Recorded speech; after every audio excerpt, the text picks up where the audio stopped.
Favorite Fairy Tales by Logan Marshall. Once upon a time in the middle of winter, when the flakes of snow were falling like feathers from the clouds, a queen sat at her palace window, which had an ebony black frame, stitching her husband's shirts. While she was thus engaged and looking out at the snow, she pricked her finger, and 3 drops of blood fell upon the snow. Now the red looked so well upon the white that she thought to herself, "Oh, that I had a child as white as this snow, as red as this blood, and as black as the wood of this frame." Soon afterwards a little daughter came to her, who was as white as snow, and with cheeks as red as blood, and with hair as black as ebony, and from this she was named Snow White. And at the same time her mother died. About a year afterwards the king married another wife, who was very beautiful, but so proud and haughty that she could not bear anyone to be better looking than herself. She owned a wonderful mirror, and when she stepped before it and said, "Mirror, mirror on the wall, who is the fairest of us all?" it replied, "The queen is the fairest of the day." Then she was pleased, for she knew that the mirror spoke truly. Little Snow White, however, grew up, and became prettier and prettier, and when she was 7 years old she was as fair as the noonday, and more beautiful than the queen herself. When the queen now asked her mirror, "Mirror, mirror on the wall, who is the fairest of us all?" it replied, "The queen was fairest yesterday. Snow White is the fairest, now, they say." This answer so angered the queen that she became quite yellow with envy. From that hour, whenever she saw Snow White, her heart was hardened against her, and she hated the little girl. Her envy and jealousy increased so that she had no rest day or night, and she said to a huntsman, "Take the child away into the forest. I will never look upon her again. You must kill her, and bring me her heart and tongue for a token." The huntsman listened and took the maiden away, but when he drew out his knife to kill her, she began to cry, saying, "Ah, dear huntsman, give me my life. I will run into the wild forest, and never come home again." This speech softened the hunter's heart, and her beauty so touched him that he had pity on her and said, "Well, run away then, poor child." But he thought to himself, "The wild beasts will soon devour you." Still he felt as if a stone had been lifted from his heart, because her death was not by his hand. Just at that moment a young boar came roaring along to the spot, and as soon as he clapped eyes upon it the huntsman caught it, and, killing it, took its tongue and heart and carried them to the queen, for a token of his deed. But now poor little Snow White was left motherless and alone, and overcome with grief, she was bewildered at the sight of so many trees, and knew not which way to turn.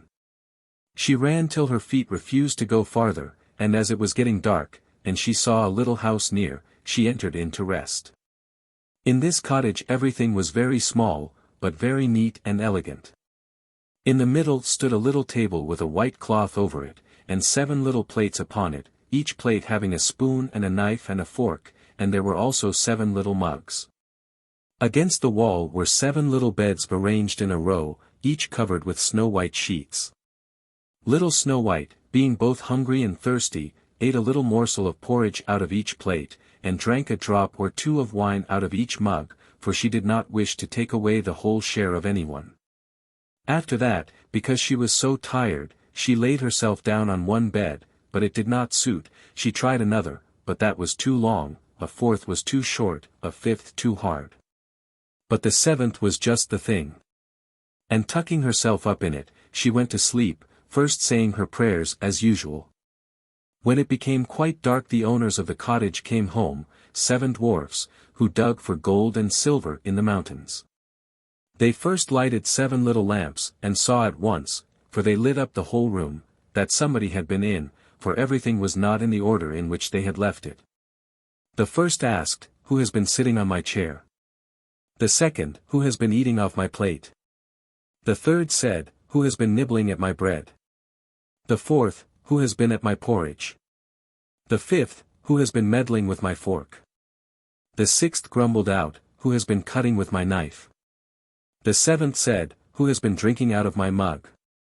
Then the first, looking round, began again, "Who has been lying on my bed?" he asked, for he saw that the sheets were tumbled. At these words the others came, and looking at their beds cried out too, "Someone has been lying in our beds." But the seventh little man, running up to his, saw Snow White sleeping in it. So he called his companions, who shouted with wonder and held up their 7 lamps, so that the light fell upon the little girl. "Oh, heavens! Oh, heavens," said they, "what a beauty she is!" And they were so much delighted that they would not awaken her, but left her to sleep, and the 7th dwarf, in whose bed she was, slept with each of his fellows 1 hour, and so passed the night. As soon as morning dawned Snow White awoke, and was quite frightened when she saw the 7 little men, but they were very friendly, and asked her what she was called. "My name is Snow White," was her reply. "Why have you come into our cottage?" they asked. Then she told them how her stepmother would have had her killed, but the huntsman had spared her life, and how she had wandered about the whole day until at last she had found their house. When her tale was finished the dwarf said, "Will you look after our household, be our cook, make the beds, wash, sew, and knit for us, and keep everything in neat order? If so, we will keep you here, and you shall want for nothing." And Snow White answered, "Yes, with all my heart and will."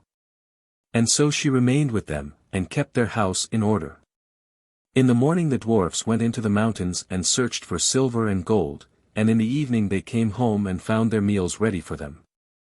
During the day the maiden was left alone, and therefore the good dwarfs warned her and said, "Be careful of your stepmother, who will soon know of your being here.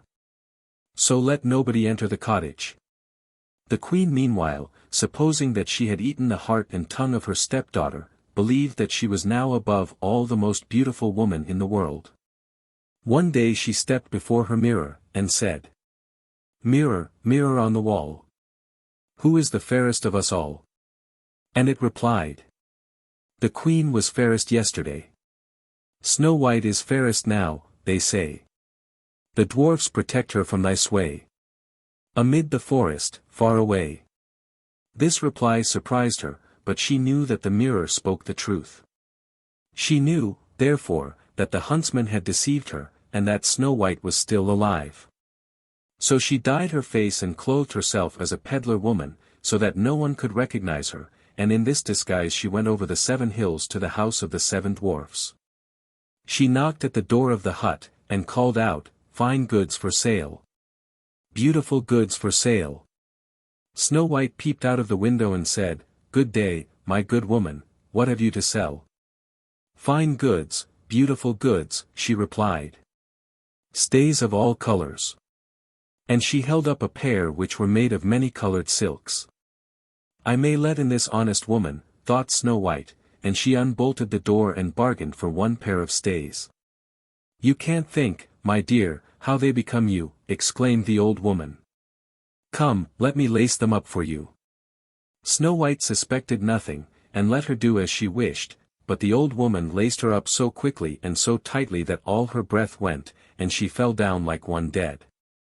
"Now," thought the old woman to herself, hastening away, "now am I once more the most beautiful of all."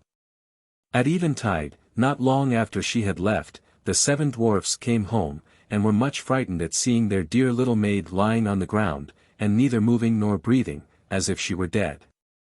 They raised her up, and when they saw that she was laced too tight they cut the stays to pieces, and presently she began to breathe again, and little by little she revived. When the dwarfs now heard what had taken place, they said, "The old peddler woman was no other than your wicked stepmother. Take more care of yourself, and let no one enter when we are not with you." Meanwhile, the queen had reached home, and, going before her mirror, she repeated her usual words. "Mirror, mirror on the wall, who is the fairest of us all?" And it replied as before. "The queen was fairest yesterday. Snow White is fairest now, they say. The dwarfs protect her from thy sway. Amid the forest, far away." As soon as it had finished, all her blood rushed to her heart, for she was so angry to hear that Snow White was yet living. "But now," thought she to herself, "will I make something which shall destroy her completely." Thus saying, she made a poisoned comb by arts which she understood, and then, disguising herself, she took the form of an old widow. She went over the 7 hills to the house of the 7 dwarfs, and knocking at the door, called out, "Good wares to sell today." Snow White peeped out and said, "You must go farther, for I dare not let you in." "But still you may look," said the old woman, drawing out her poison comb and holding it up. The sight of this pleased the maiden so much that she allowed herself to be persuaded, and opened the door. As soon as she had bought something the old woman said, "Now let me for once comb your hair properly," and Snow White consented.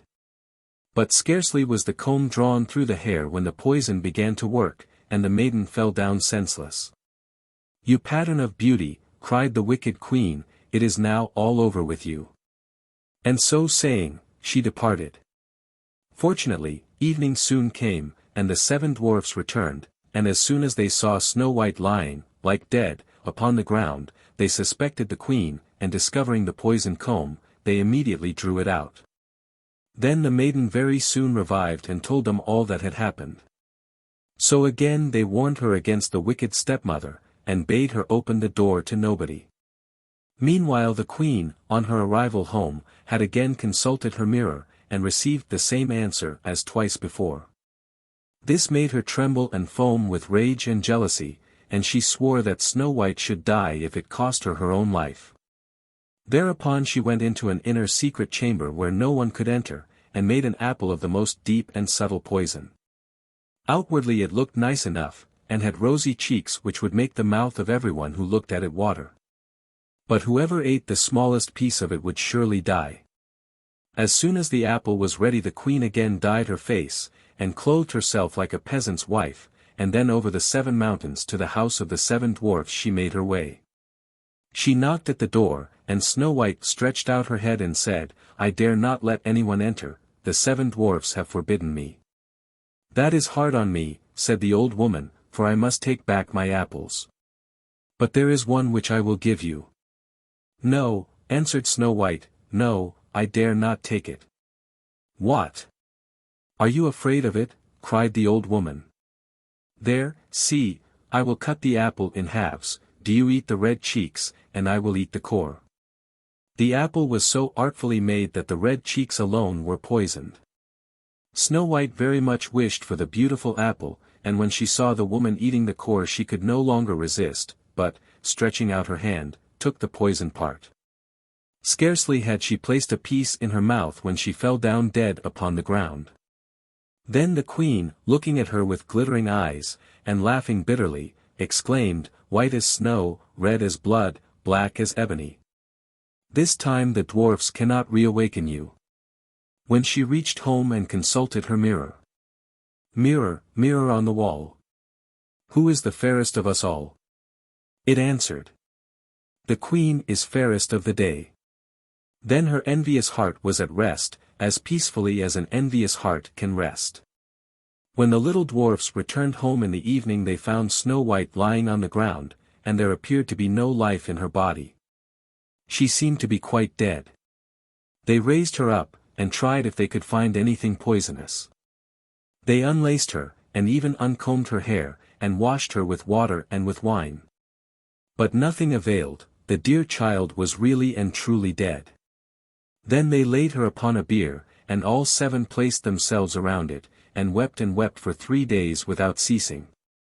Then they prepared to bury her. But she looked still fresh and lifelike, and even her red cheeks had not deserted her, so they said to one another, "We cannot bury her in the black ground." Then they ordered a case to be made of glass. In this they could see the body on all sides, and the dwarfs wrote her name with golden letters upon the glass, saying that she was a king's daughter. Now they placed the glass case upon the ledge on a rock, and one of them always remained by it watching. Even the birds bewailed the loss of Snow White. First came an owl, then a raven, and last of all a dove. For a long time Snow White lay peacefully in her case, and changed not, but looked as if she were only asleep, for she was still white as snow, red as blood, and black-haired as ebony. By and by it happened that a king's son was traveling in the forest, and came to the dwarf's house to pass the night. He soon saw the glass case upon the rock, and the beautiful maiden lying within, and he read also the golden inscription. When he had examined it, he said to the dwarfs, "Let me have this case, and I will pay what you like for it." But the dwarfs replied, "We will not sell it for all the gold in the world." "Then give it to me," said the prince. "For I cannot live without Snow White. I will honor and protect her as long as I live." When the dwarfs saw that he was so much in earnest, they pitied him, and at last gave him the case, and the prince ordered it to be carried away on the shoulders of his attendants. Presently it happened that they stumbled over a rut, and with the shock the piece of poisoned apple which lay in Snow White's mouth fell out. Very soon she opened her eyes, and raising the lid of the glass case, she rose up and asked, "Where am I?" Full of joy, the prince answered, "You are safe with me." And he told to her what she had suffered, and how he would rather have her than any other for his wife, and he asked her to accompany him home to the castle of the king his father. Snow White consented, and when they arrived there they were married with great splendor and magnificence. Snow White's stepmother was also invited to the wedding, and when she was dressed in all her finery to go, she first stepped in front of her mirror and asked, "Mirror, mirror on the wall, who is the fairest of us all?" And it replied, "The queen was fairest yesterday. The prince's bride is now, they say." At these words the queen was in a fury, and was so terribly mortified that she knew not what to do with herself. At first she resolved not to go to the wedding, but she could not resist the wish to see the princess. So she went. But as soon as she saw the bride she recognized Snow White, and was so terrified with rage and astonishment that she rushed out of the castle and was never heard of again. It was beautiful in the country. It was summertime. The wheat was yellow, the oats were green, the hay was stacked up in the green meadows, and the stork paraded about on his long red legs, talking in Egyptian, which language he had learnt from his mother. The fields and meadows were skirted by thick woods, and a deep lake lay in the midst of the woods. Yes, it was indeed beautiful in the country. The sunshine fell warmly on an old mansion, surrounded by deep canals, and from the walls down to the water's edge there grew large burdock leaves, so high that children could stand upright among them without being seen. This place was as wild as the thickest part of the wood, and on that account a duck had chosen to make her nest there. She was sitting on her eggs. But the pleasure she had felt at first was now almost gone, because she had been there so long, and had so few visitors, for the other ducks preferred swimming on the canals to sitting among the burdock leaves gossiping with her. At last the eggs cracked one after another, chick, chick. All the eggs were alive, and one little head after another peered forth. "Quack, quack," said the duck, and all got up as well as they could. They peeped about from under the green leaves. And as green is good for the eyes, their mother let them look as long as they pleased. "How large the world is," said the little ones, for they found their new abode very different from their former narrow one in the egg-shells. "Do you imagine this to be the whole of the world?" said the mother. "It extends far beyond the other side of the garden in the pastor's field, but I have never been there. Are you all here?" And then she got up.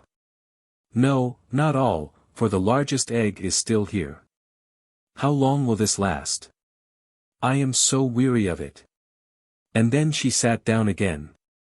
"Well, and how are you getting on?" asked an old duck, who had come to pay her a visit. "This one egg keeps me so long," said the mother. "It will not break. But you should see the others. They are the prettiest little ducklings I have seen in all my days. They are all like their father, the good-for-nothing fellow. He has not been to visit me once." "Let me see the egg that will not break," said the old duck. "Depend upon it, it is a turkey's egg. I was cheated in the same way once myself, and I had such trouble with the young ones, for they were afraid of the water, and I could not get them there. I called and scolded, but it was all of no use.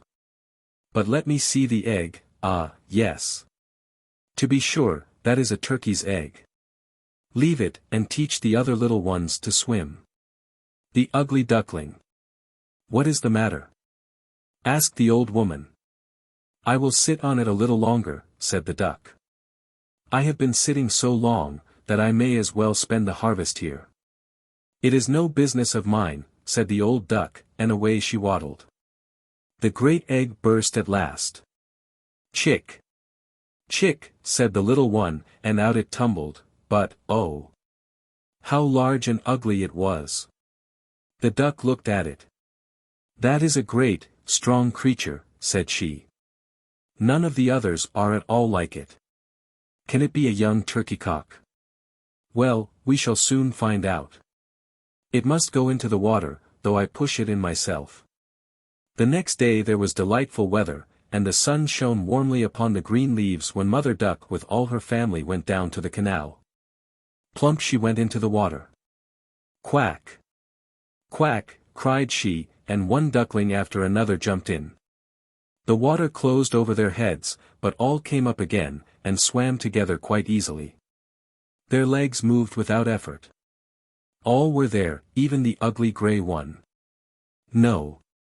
It is not a turkey," said the old duck, "only see how prettily it moves its legs, how upright it holds itself. It is my own child.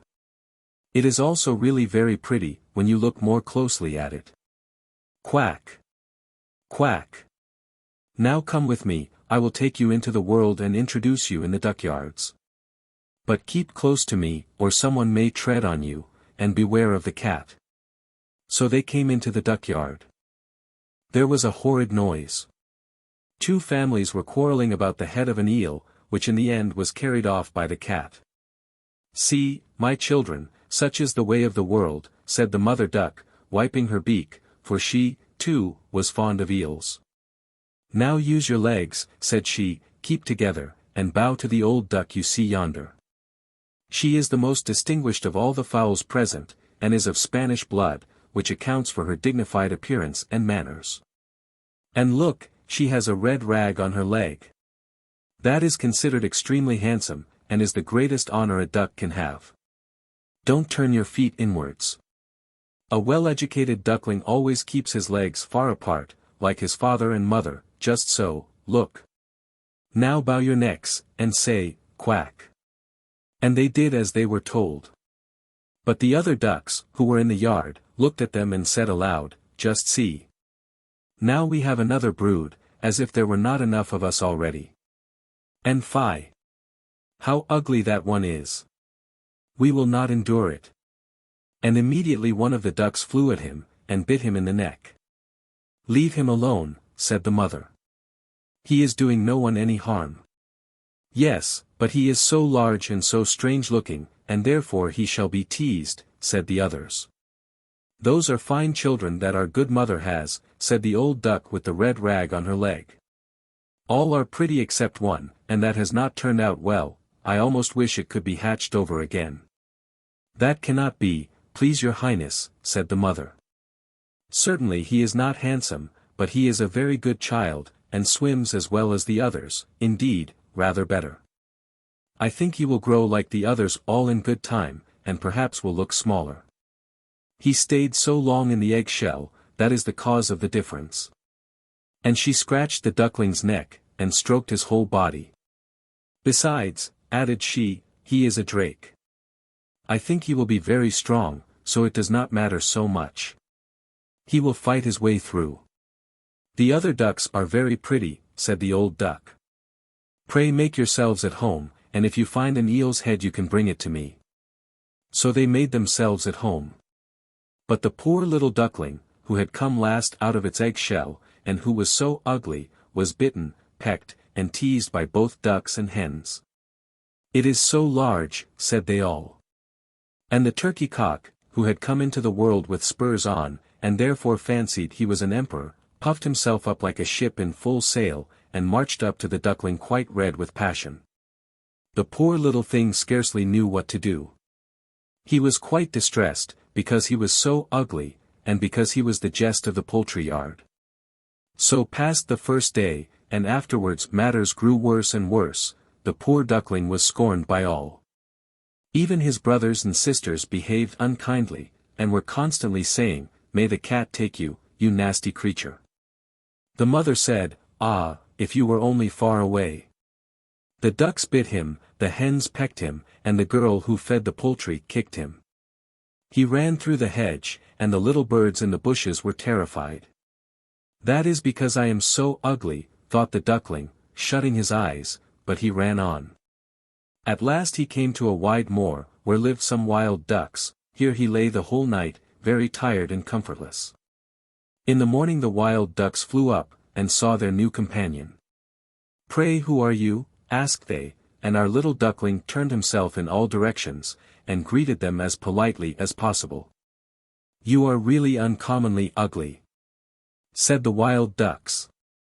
"However, that does not matter to us, provided you do not marry into our families." Poor thing! He had never thought of marrying, he only begged permission to lie among the reeds, and drink the water of the moor. There he lay for 2 whole days. On the 3rd day there came 2 wild geese, or rather ganders, who had not been long out of their egg-shells, which accounts for their impertinence. "Hark ye," said they. "You are so ugly that we like you very well. Will you come with us and be a bird of passage?" On another moor, not far from this, are some dear, sweet wild geese, as lovely creatures as have ever said, "Hiss, hiss." "You are truly in the way to make your fortune, ugly as you are."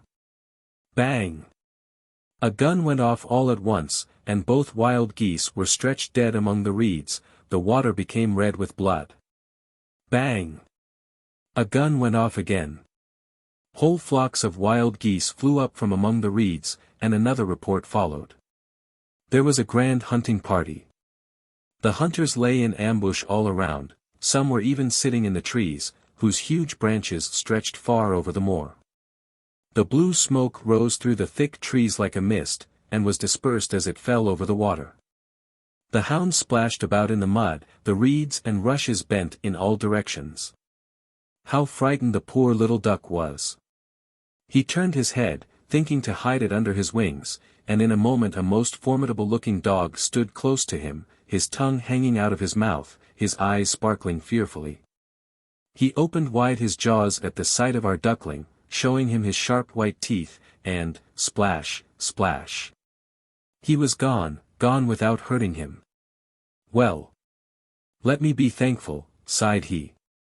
"I am so ugly that even the dog will not eat me." And now he lay still, though the shooting continued among the reeds, shot following shot. The noise did not cease till late in the day, and even then the poor little thing dared not stir. He waited several hours before he looked around him, and then hurried away from the moor as fast as he could. He ran over fields and meadows, though the wind was so high that he had some difficulty in moving. Towards evening he reached a wretched little hut, so wretched that it knew not on which side to fall, and therefore remained standing. The wind blew violently, so that our poor little duckling was obliged to support himself on his tail, in order to stand against it, but it became worse and worse. He then noticed that the door had lost one of its hinges, and hung so much awry that he could creep through the crack into the room. So he went in. In this room lived an old woman, with her tomcat and her hen. The cat, whom she called her little son, knew how to set up his back and purr, indeed, he could even throw out sparks when stroked the wrong way. The hen had very short legs, and was therefore called Chicky Short-Legs. She laid very good eggs, and the old woman loved her as her own child. The next morning the new guest was discovered, and the cat began to mew and the hen to cackle. "What is the matter?" asked the old woman, looking round. But her eyes were not good, so she took the young duckling to be a fat duck who had lost her way. "This is a capital catch," said she, "I shall now have duck's eggs, if it be not a drake. We shall see."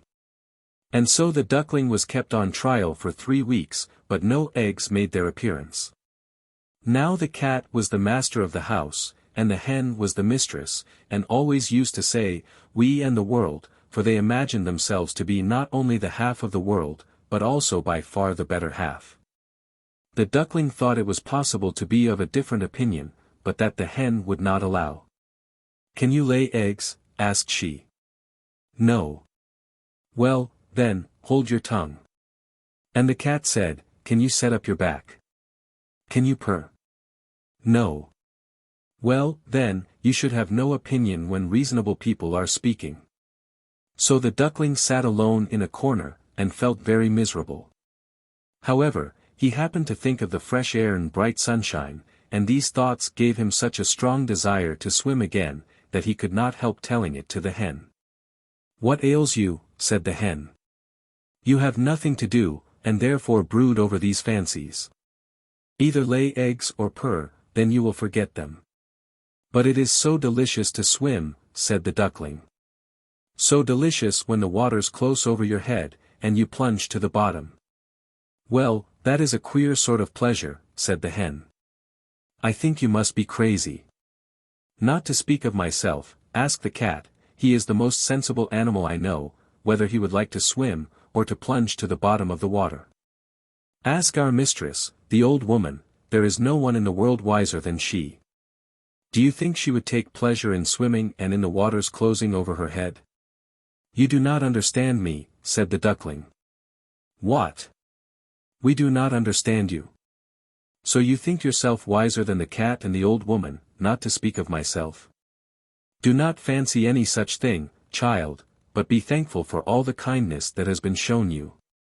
Are you not lodged in a warm room, and have you not the advantage of society from which you can learn something? But you are a simpleton, and it is wearisome to have anything to do with you. Believe me, I wish you well. I tell you unpleasant truths, but it is thus that real friendship is shown. Come, for once give yourself the trouble to learn to purr, or to lay eggs." "I think I will go out into the wide world again," said the duckling. "Well, go," answered the hen. So the duckling went. He swam on the surface of the water, he plunged beneath, but all animals passed him by, on account of his ugliness. And the autumn came, the leaves turned yellow and brown, the wind caught them and danced them about, the air was very cold, the clouds were heavy with hail or snow, and the raven sat on the hedge and croaked. The poor duckling was certainly not very comfortable. One evening, just as the sun was setting with unusual brilliancy, a flock of large, beautiful birds rose from out of the brushwood. The duckling had never seen anything so beautiful before. Their plumage was of a dazzling white, and they had long, slender necks. They were swans. They uttered a singular cry, spread out their long splendid wings, and flew away from these cold regions to warmer countries, across the open sea. They flew so high, so very high. And the little ugly duckling's feelings were so strange. He turned round and round in the water like a mill wheel, strained his neck to look after them, and sent forth such a loud and strange cry that it almost frightened himself. Ah! He could not forget them, those noble birds, those happy birds. When he could see them no longer he plunged to the bottom of the water, and when he rose again was almost beside himself. The duckling knew not what the birds were called, knew not whither they were flying. Yet he loved them as he had never before loved anything. He envied them not, it would never have occurred to him to wish such beauty for himself. He would have been quite contented if the ducks in the duckyard had but endured his company, the poor, ugly creature. And the winter was so cold, the duckling was obliged to swim round and round in the water to keep it from freezing. But every night the opening in which he swam became smaller and smaller. It froze so that the crust of ice crackled and the duckling was obliged to make good use of his legs to prevent the water from freezing entirely. At last, wearied out, he lay stiff and cold in the ice. Early in the morning there passed by a peasant who saw him, broke the ice in pieces with his wooden shoe, and brought him home to his wife. The poor duckling soon revived. The children would have played with him, but he thought they wished to tease him, and in his terror jumped into the milk pail, so that the milk was spilled about the room. The good woman screamed and clapped her hands. He flew from there into the pan where the butter was kept, and thence into the meal barrel, and out again, and then how strange he looked. The woman screamed, and struck at him with the tongs, the children ran races with each other trying to catch him, and laughed and screamed likewise. It was well for him that the door stood open.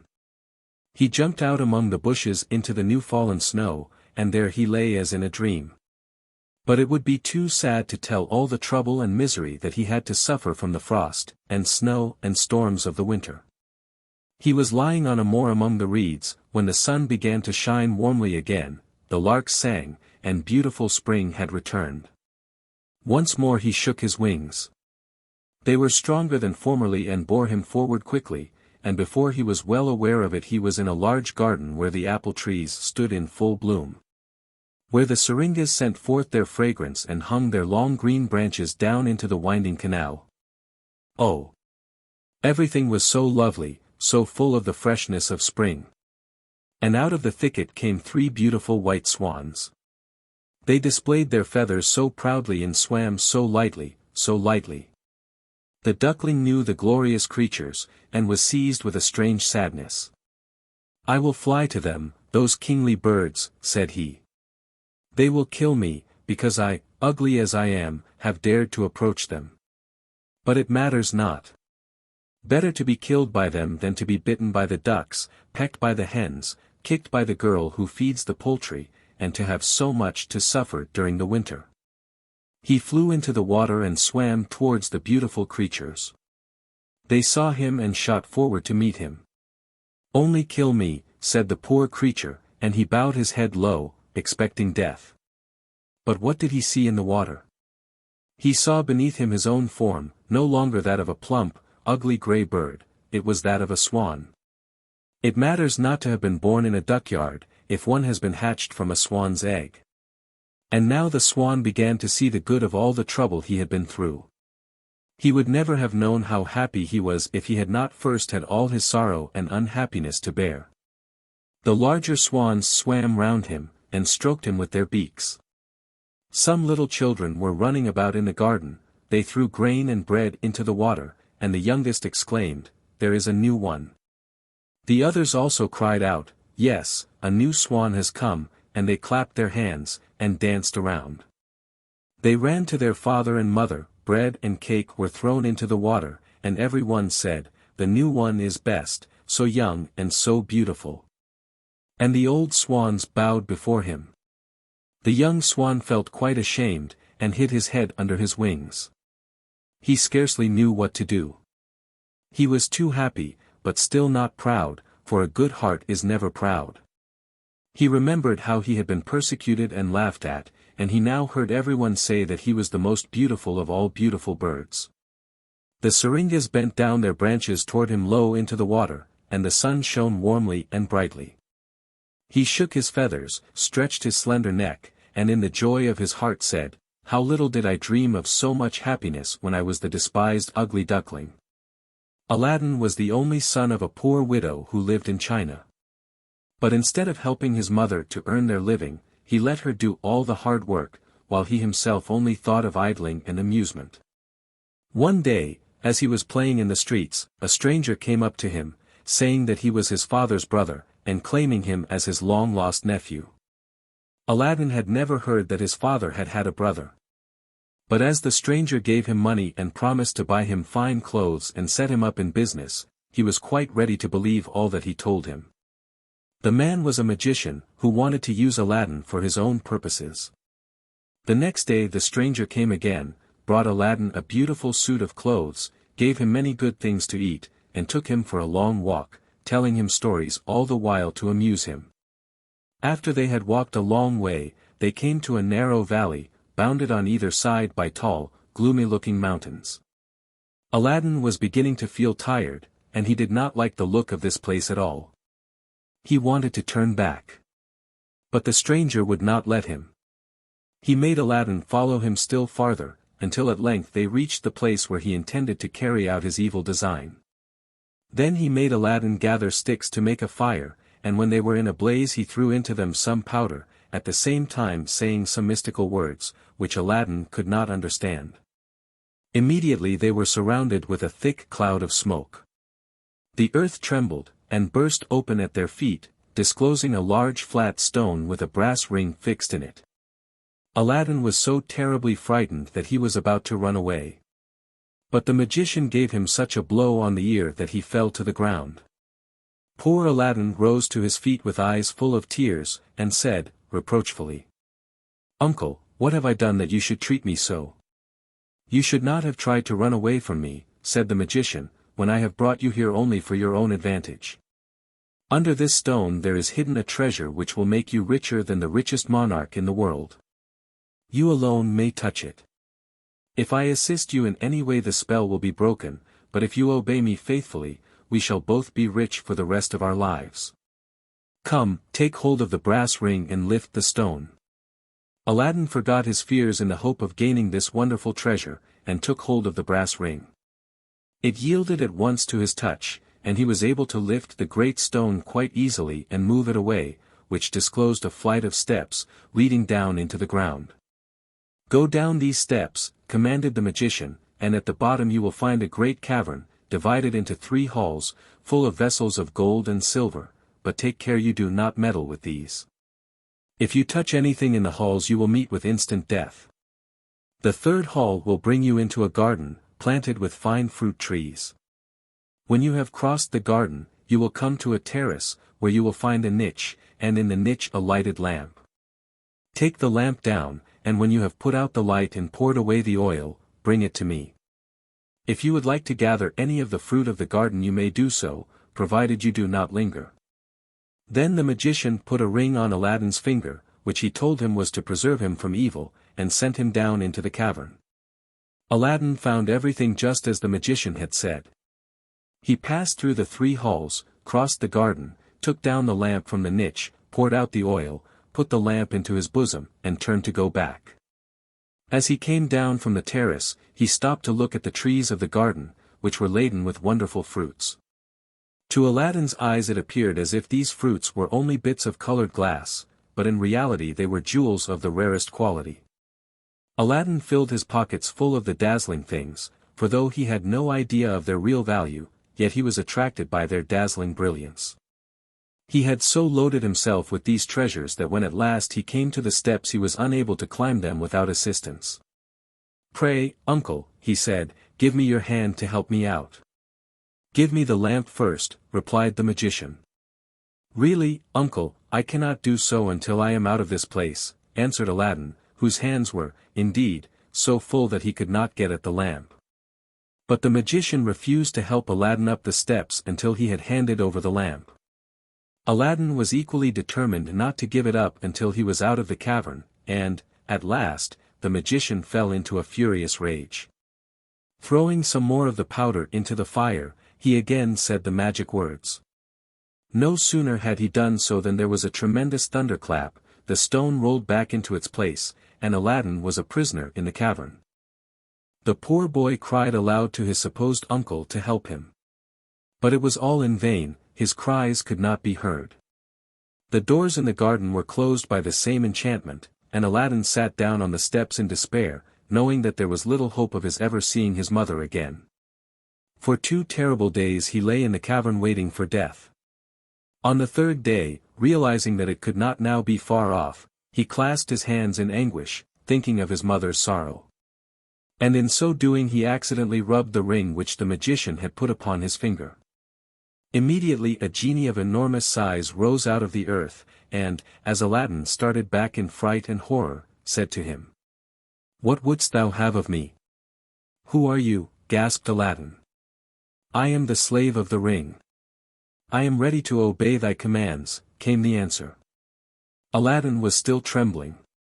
But the danger he was in already made him answer without hesitation. "Then, if you are able, deliver me, I beseech you, from this place." Scarcely had he spoken, when he found himself lying on the ground at the place to which the magician had first brought him.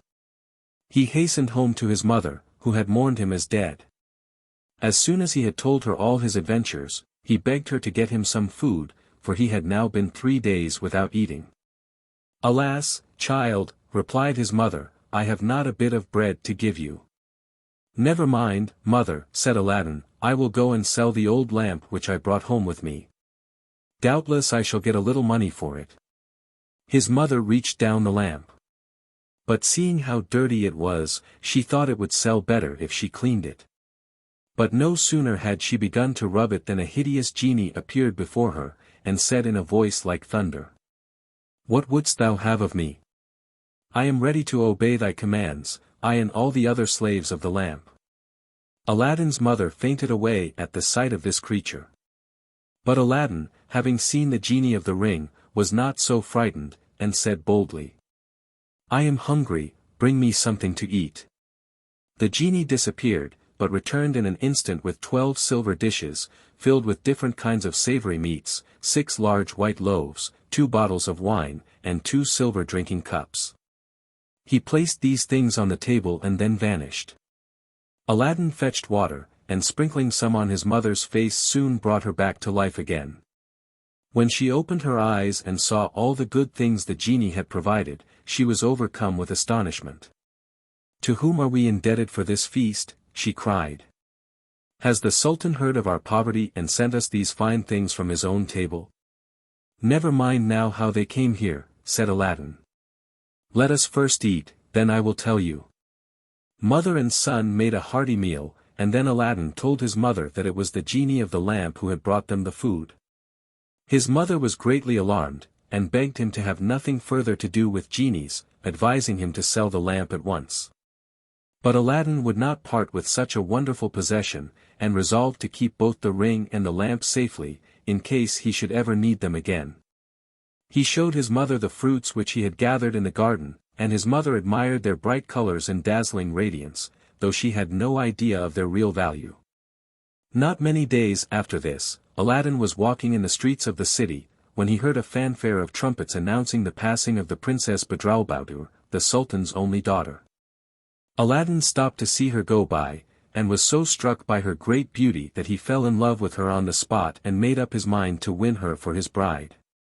"Mother," he said, "I cannot live without the Princess Badroulbadour. You must go to the Sultan and demand her hand in marriage for me."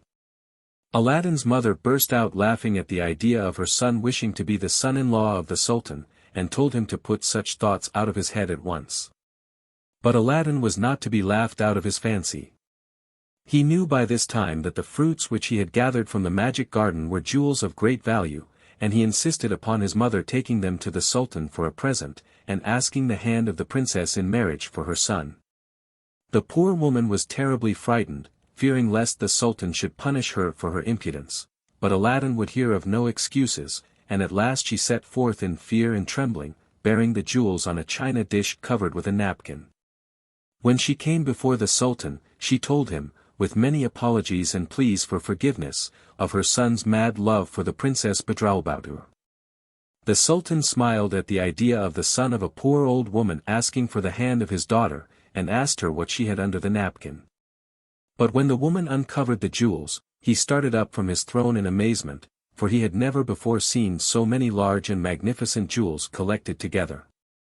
He thought Aladdin must be a very unusual and extraordinary person to be able to make him such a valuable present, and he began to wonder whether it might not be worth while to bestow the princess's hand upon him. However, he thought he would ask for some further proof of his wealth and power. So, turning to the woman, he said, "Good mother, tell your son he shall have the Princess Badroulbadour for his wife as soon as he sends me 40 basins of gold, filled with jewels as valuable as these, and borne by 40 black and 40 white slaves. Hasten now and carry him my message. I will await your return." Aladdin's mother was dismayed at this request. "Where can Aladdin get such basins and jewels and slaves?" she thought, as she hurried home to him. But Aladdin only smiled when his mother gave him the Sultan's message. He rubbed the lamp, and at once the genie stood before him, asking him what was his pleasure. "Go," said Aladdin, "fetch me 40 basins all of massive gold, full of jewels, borne by 40 black and 40 white slaves." The genie brought these things at once, and Aladdin then sent his mother with them to the Sultan. The Sultan was amazed at this wonderful show of wealth and at the quickness with which it had been brought, and he sent for Aladdin to come to the court. Aladdin first summoned the genie to bring him fine clothes and a splendid horse, and a retinue fit for the future son-in-law of the Sultan, and then, with a train of slaves bearing magnificent presents for the princess, he set out for the palace. The Sultan would have married him to his daughter at once, but Aladdin asked him to wait until the next morning, when he hoped to have a palace worthy to receive his wife. Once again he summoned the genie to his aid, and commanded him to build a palace that in beauty and magnificence should surpass any that had ever been built on the earth before. The next morning when the Sultan awoke and looked out of his window, he saw, opposite to his own, the most wonderful palace he had ever seen. The walls were built of gold and silver, and encrusted with diamonds, rubies and emeralds, and other rare and precious stones. The stables were filled with the finest horses. Beautiful gardens surrounded the building, and everywhere were hundreds of slaves and servants to wait on the princess. The Sultan was so overcome with all this magnificence, that he insisted upon marrying his daughter to Aladdin that very day, and the young couple took up their residence in the palace the genie had built. For a time they lived very happily, but the magician, who had gone to Africa after he had left Aladdin to perish in the cavern, at length happened to hear of Aladdin's fame and riches. And guessing at once the source of all this wealth, he returned once more to China, determined to gain possession of the magic lamp. He bought a number of new and beautiful lamps, disguised himself as an old beggarman, and then, waiting until Aladdin was out hunting, he came to the windows of the palace, crying out, "New lamps for old, new lamps for old." When the princess heard this strange cry she was very much amused. "Let us see," she said to her ladies, "whether this foolish fellow means what he says." There is an ugly old lamp in Aladdin's room, and taking the precious lamp, which Aladdin always kept by his bedside, she sent it out to the old man by one of the slaves, saying, "Give me a new lamp for this." The magician was overjoyed. He saw at once that it was the very lamp he wanted, and giving the princess the best of the new ones in exchange, he hurried away with his treasure. As soon as he found himself alone, he summoned the slave of the lamp, and told him to carry himself, the palace, and the Princess Badroulbadour to the farthest corner of Africa. This order the genie at once obeyed. When Aladdin returned from hunting and found that his wife and his palace had vanished, he was overcome with anguish, guessing that his enemy, the magician, had by some means got possession of the lamp. The Sultan, whose grief and anger at the loss of his daughter were terrible, ordered him to leave the court at once, and told him that unless he returned in 40 days with the princess safe and well, he would have him beheaded. Aladdin went out from the Sultan's presence, not knowing what to do or where to turn. But after he had wandered about for some time in despair, he remembered the ring which he still wore on his finger. He rubbed it, and in a moment the genie stood before him. But when Aladdin commanded him to bring back the palace and the princess, the genie answered, "What you command is not in my power. You must ask the slave of the lamp. I am only the slave of the ring." "Then," said Aladdin, "if you cannot bring my palace to me, I command you to take me to my palace." No sooner were the words out of his mouth than he found himself standing in Africa, close to the missing palace.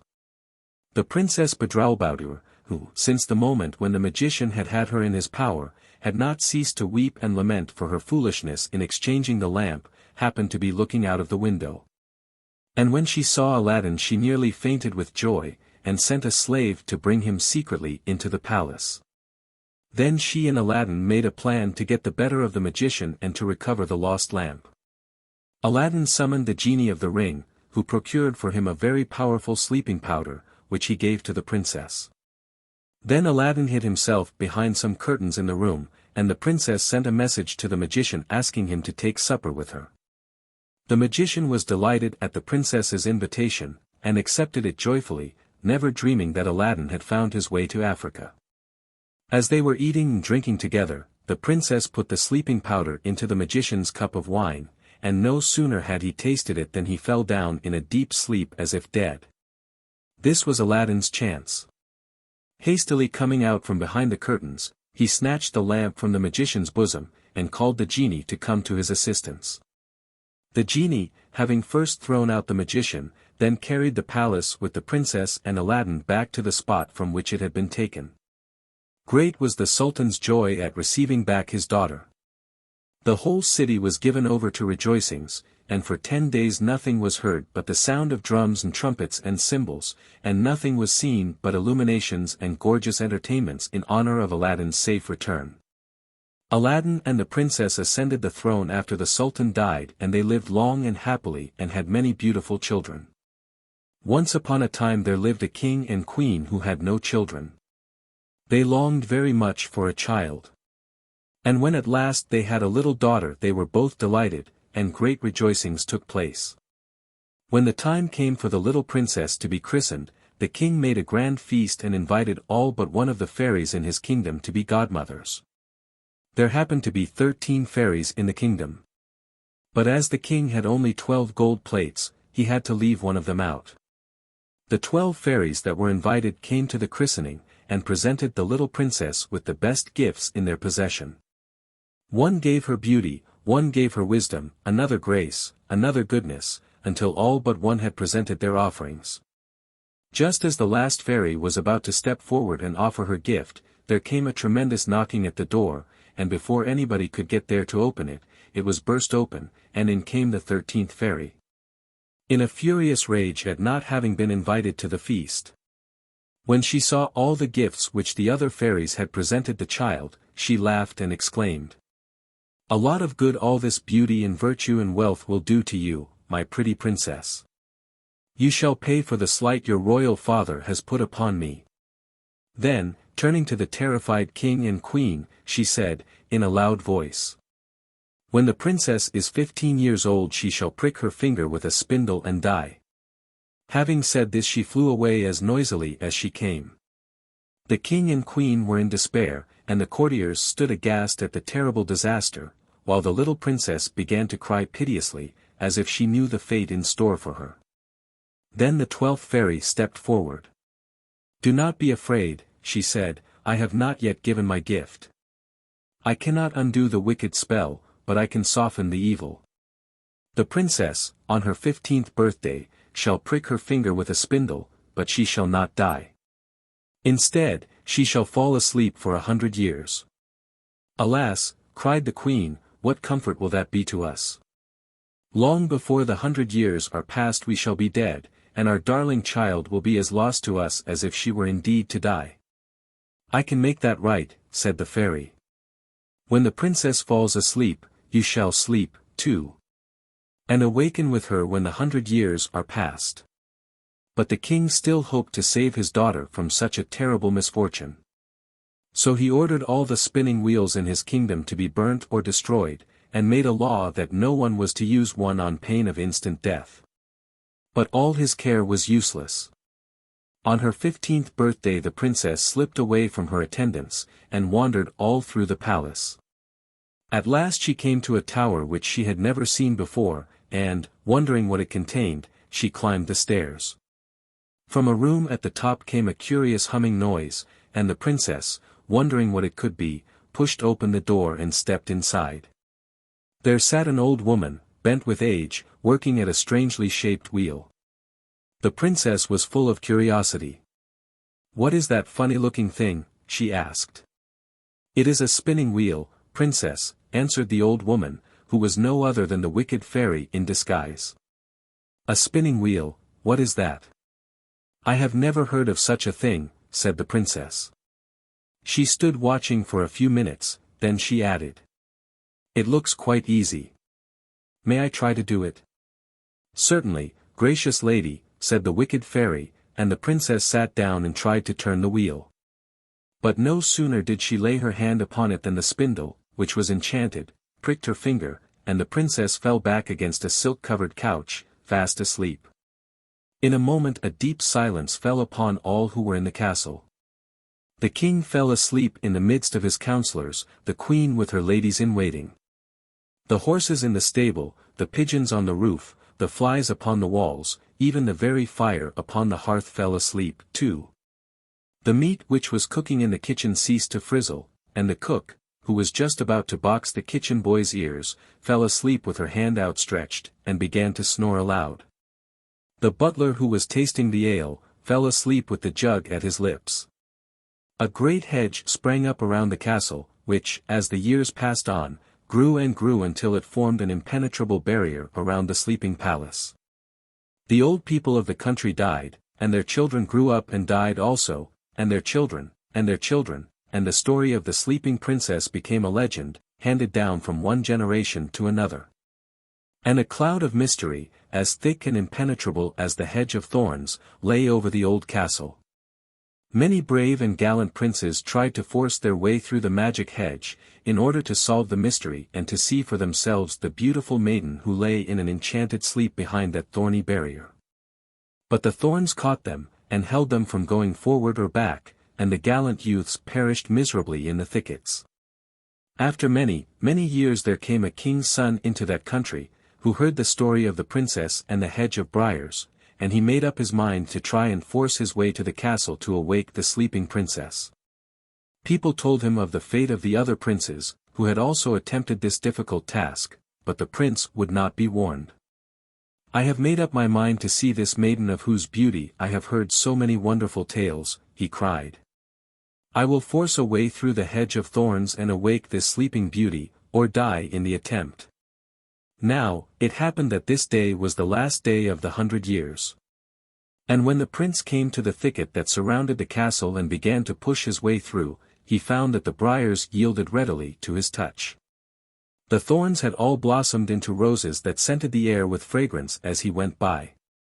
Primroses sprang up before his feet and made a pathway to lead him straight to the castle gates.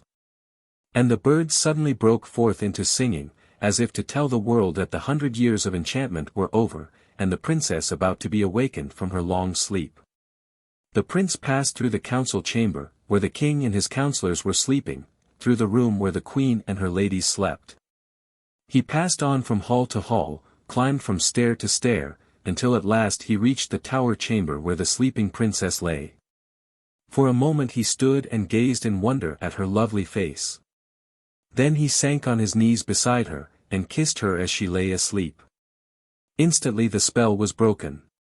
The king and queen awoke, and all the courtiers with them, the horses neighed in the stables, and shook their glossy manes. The pigeons cooed upon the roof, the flies on the wall moved again, the fire burnt up brightly, and the meat in the kitchen began to frizzle once more as the spit turned round. The cook gave the kitchen boy the tremendous box on the ear that she had started to give him 100 years ago, and everything and everybody went on just as usual, as if nothing at all out of the common had occurred. And up in the tower chamber the princess opened her eyes to meet the gaze of the prince, who had dared to risk his life for her sake. What they said to each other nobody quite knows, for nobody was there to hear or see. But whatever it was, it must have been something very satisfactory, for very soon after they were married, and lived happily ever afterwards. There was once a miller, who, at his death, had nothing to leave to his 3 sons except his mill, his ass, and his cat. The eldest son took the mill, the second took the ass, and as for the youngest, all that remained for him was the cat. The youngest son grumbled at this. "My brothers," said he, "will be able to earn an honest living. But when I have eaten my cat and sold his skin I shall die of hunger." The cat, who was sitting beside him, overheard this. "Nay, master," he said, "don't take such a gloomy view of things. If you will get me a pair of boots made so that I can walk through the brambles without hurting my feet, and give me a bag, you shall soon see what I am worth."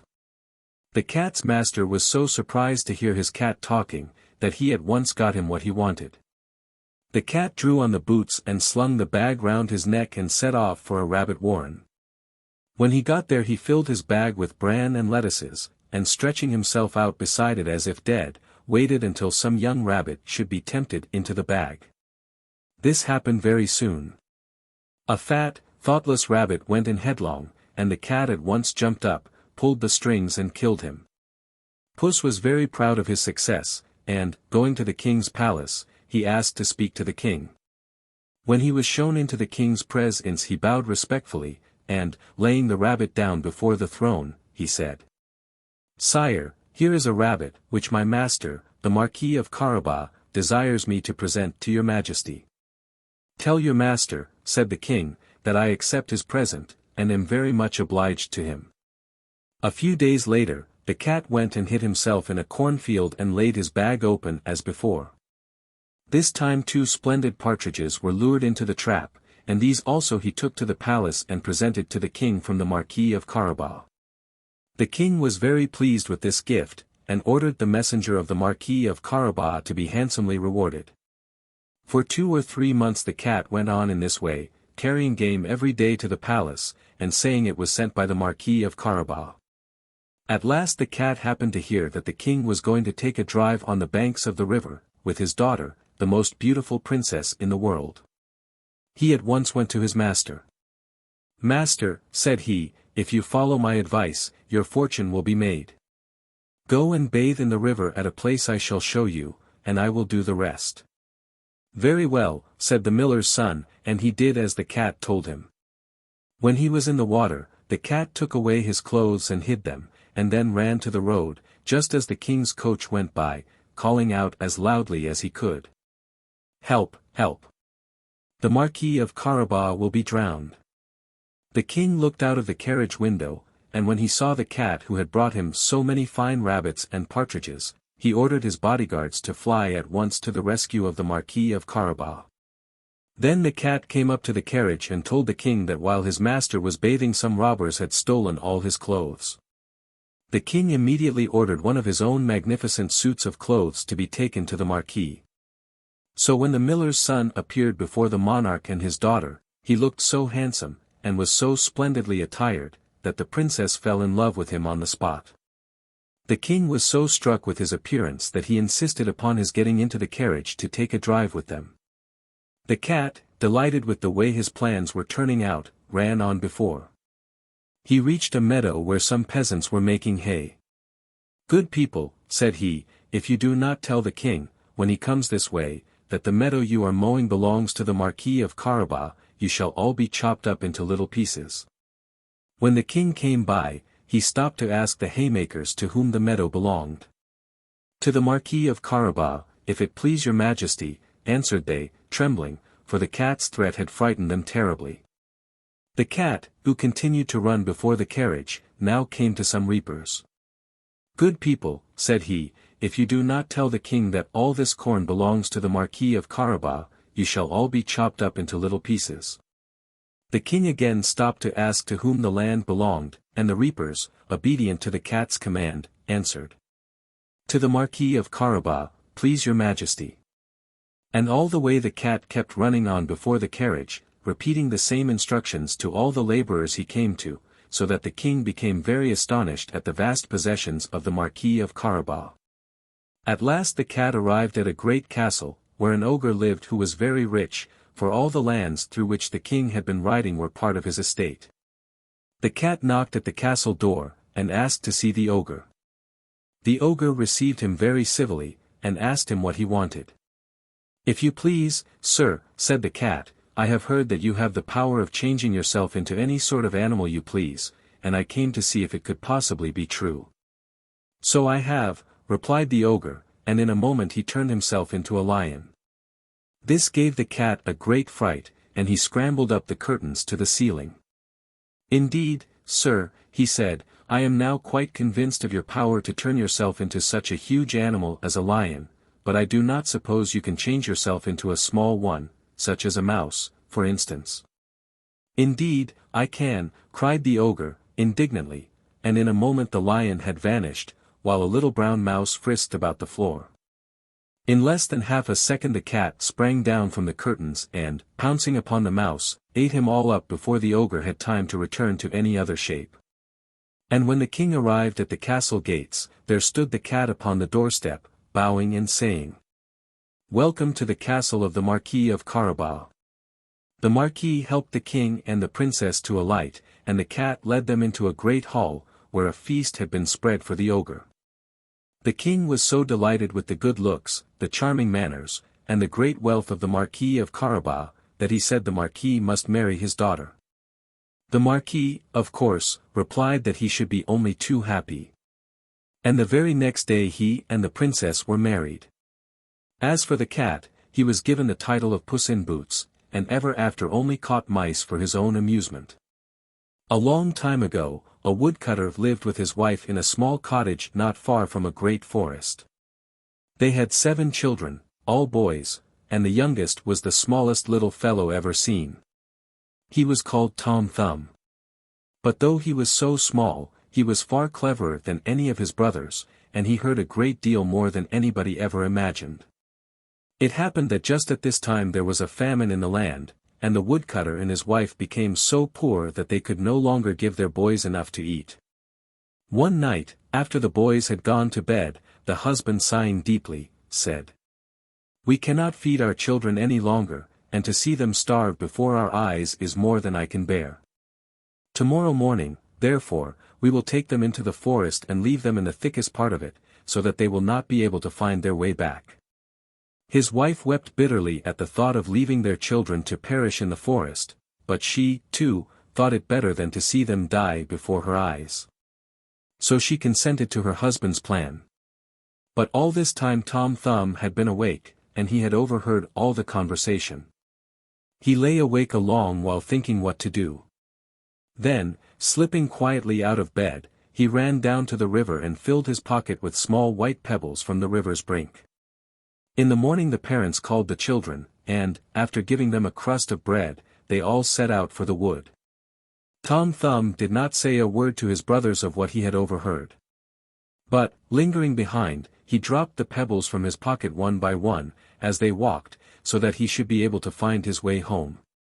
When they reached a very thick part of the forest, the father and mother told the children to wait while they went a little farther to cut wood, but as soon as they were out of sight they turned and went home by another way. When darkness fell, the children began to realize that they were deserted, and they began to cry loudly. Tom Thumb, however, did not cry. "Do not weep, my brothers," he said encouragingly. "Only wait until the moon rises, and we shall soon be able to find our way home." When at length the moon rose, it shone down upon the white pebbles which Tom Thumb had scattered. And, following this path, the children soon reached their father's house. But at first they were afraid to go in, and waited outside the door to hear what their parents were talking about. Now, it happened that when the father and mother reached home, they found a rich gentleman had sent them 10 crowns, in payment for work which had been done long before. The wife went out at once and bought bread and meat, and she and her husband sat down to make a hearty meal. But the mother could not forget her little ones, and at last she cried to her husband, "Alas! Where are our poor children? How they would have enjoyed this good feast." The children, listening at the door, heard this and cried out, "Here we are, mother, here we are," and, overjoyed, the mother flew to let them in and kissed them all round. Their parents were delighted to have their little ones with them again, but soon the 10 crowns were spent, and they found themselves as badly off as before. Once more they agreed to leave the children in the forest, and once again Tom Thumb overheard them. This time he did not trouble himself very much, he thought it would be easy for him to do as he had done before. He got up very early the next morning to go and get the pebbles, but, to his dismay, he found the house door securely locked. Then, indeed, he did not know what to do, and for a little while he was in great distress. However, at breakfast the mother gave each of the children a slice of bread, and Tom Thumb thought he would manage to make his piece of bread do as well as the pebbles, by breaking it up and dropping the crumbs as he went. This time the father and mother took the children still deeper and farther into the wood, and then, slipping away, left them alone. Tom Thumb consoled his brothers as before. But when he came to look for the crumbs of bread, not one of them was left. The birds had eaten them all up, and the poor children were lost in the forest, with no possible means of finding their way home. Tom Thumb did not lose courage. He climbed to the top of a high tree and looked round to see if there was any way of getting help. In the distance he saw a light burning, and, coming down from the tree, he led his brothers toward the house from which it came. When they knocked at the door, it was opened by a pleasant-looking woman, and Tom Thumb told her they were poor children who had lost their road, and begged her to give them a night's shelter. "Alas, my poor children," said the woman, "you do not know where you have come to. This is the house of an ogre who eats up little boys and girls." "But, madam," replied Tom Thumb, "what shall we do? If we go back to the forest we are certain to be torn to pieces by the wolves. We had better, I think, stay and be eaten by the ogre." The ogre's wife had pity on the little things, and she thought she would be able to hide them from her husband for one night. She took them in, gave them food, and let them warm themselves by the fire. Very soon there came a loud knocking at the door. It was the ogre come home. His wife hid the children under the bed, and then hurried to let her husband in. No sooner had the ogre entered than he began to sniff this way and that. "I smell flesh," he said, looking round the room. "It must be the calf which has just been killed," said his wife. "I smell child's flesh, I tell you," cried the ogre, and he suddenly made a dive under the bed, and drew out the children one by one.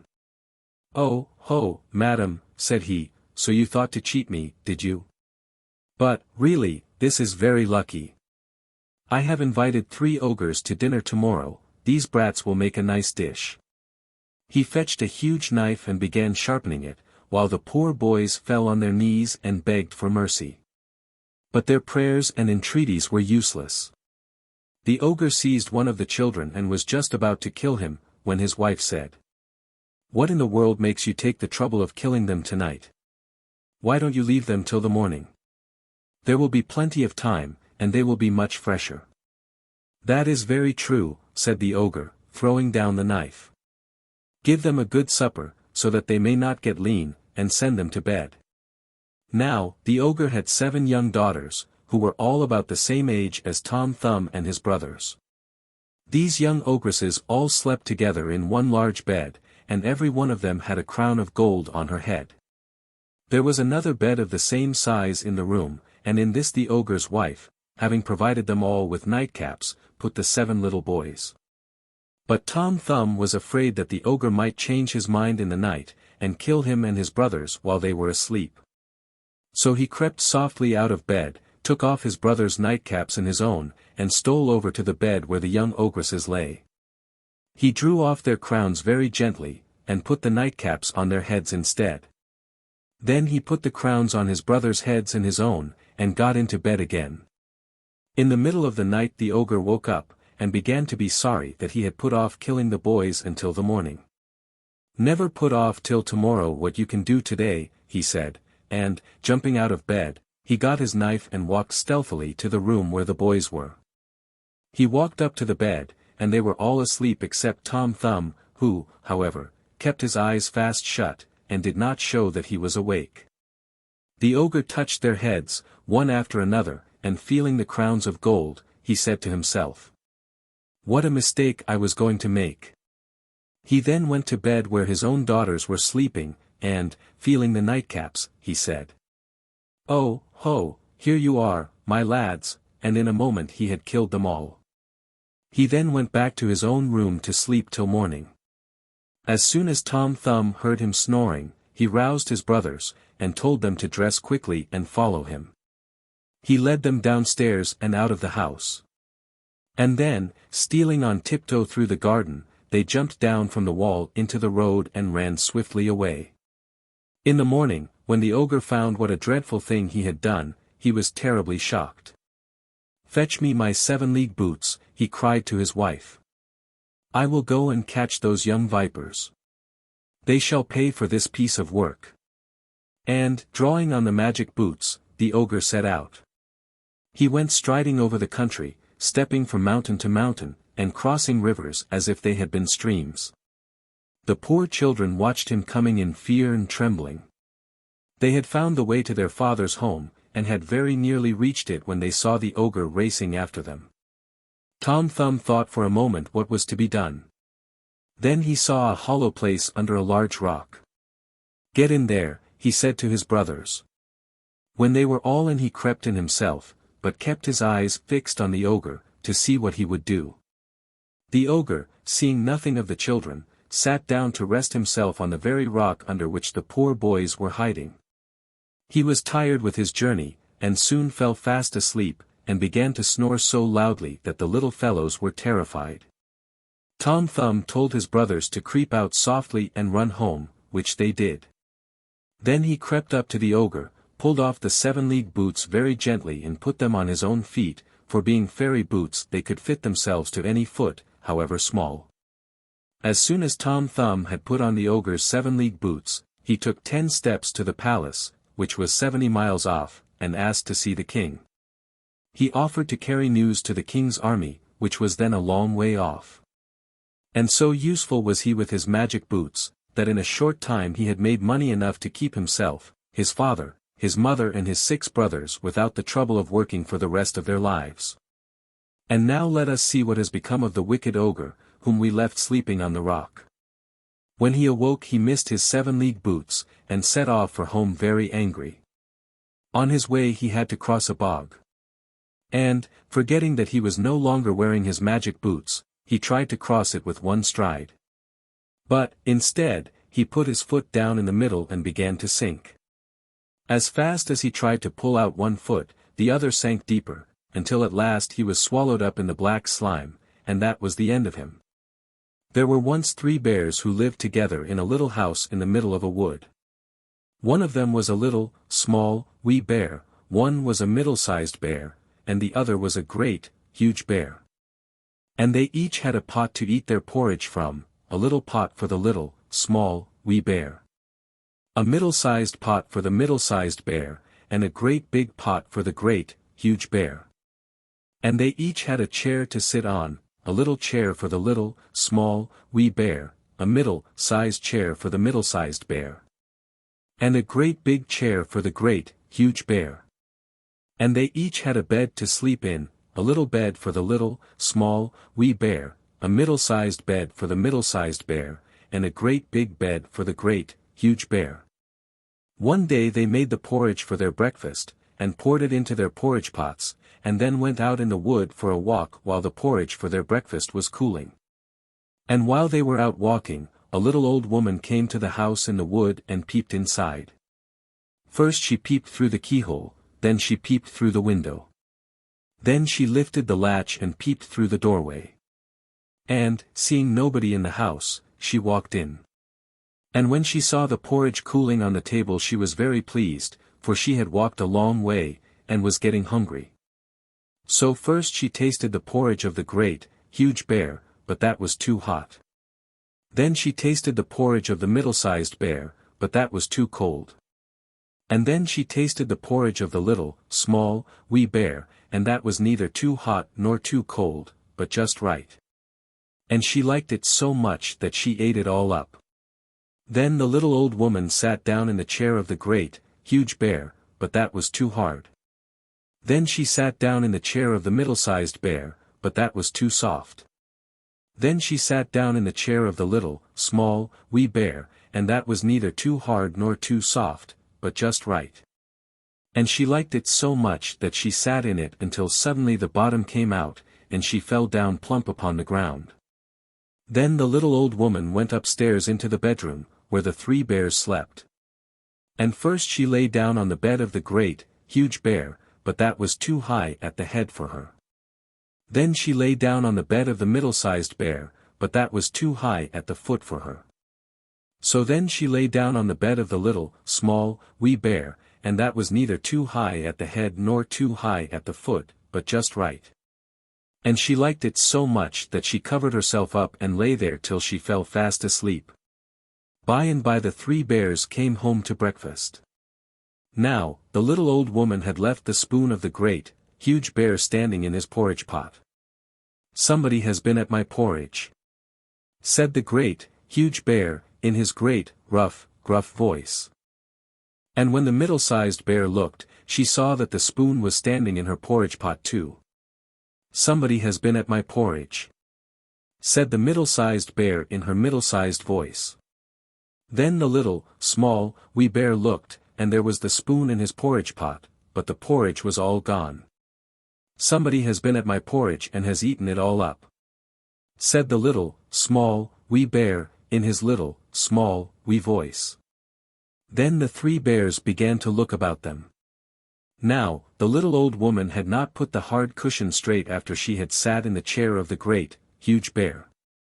"Somebody has been sitting in my chair," said the great, huge bear, in his great, rough, gruff voice. And the little old woman had squashed the soft cushion of the middle-sized bear. "Somebody has been sitting in my chair," said the middle-sized bear, in her middle-sized voice. And you know what the little old woman had done to the 3rd chair. "Somebody has been sitting in my chair and has sat the bottom out," said the little, small, wee bear, in his little, small, wee voice. Then the three bears went upstairs into their bedroom. Now, the little old woman had pulled the pillow of the great, huge bear out of its place. "Somebody has been lying in my bed," said the great, huge bear, in his great, rough, gruff voice. And the little old woman had pulled the bolster of the middle-sized bear out of its place. "Somebody has been lying in my bed," said the middle-sized bear, in her middle-sized voice. And when the little, small, wee bear came to look at his bed, there was the bolster in its place, and the pillow in its place upon the bolster. And upon the pillow was the little old woman's head, which was not in its place, for she had no business there at all.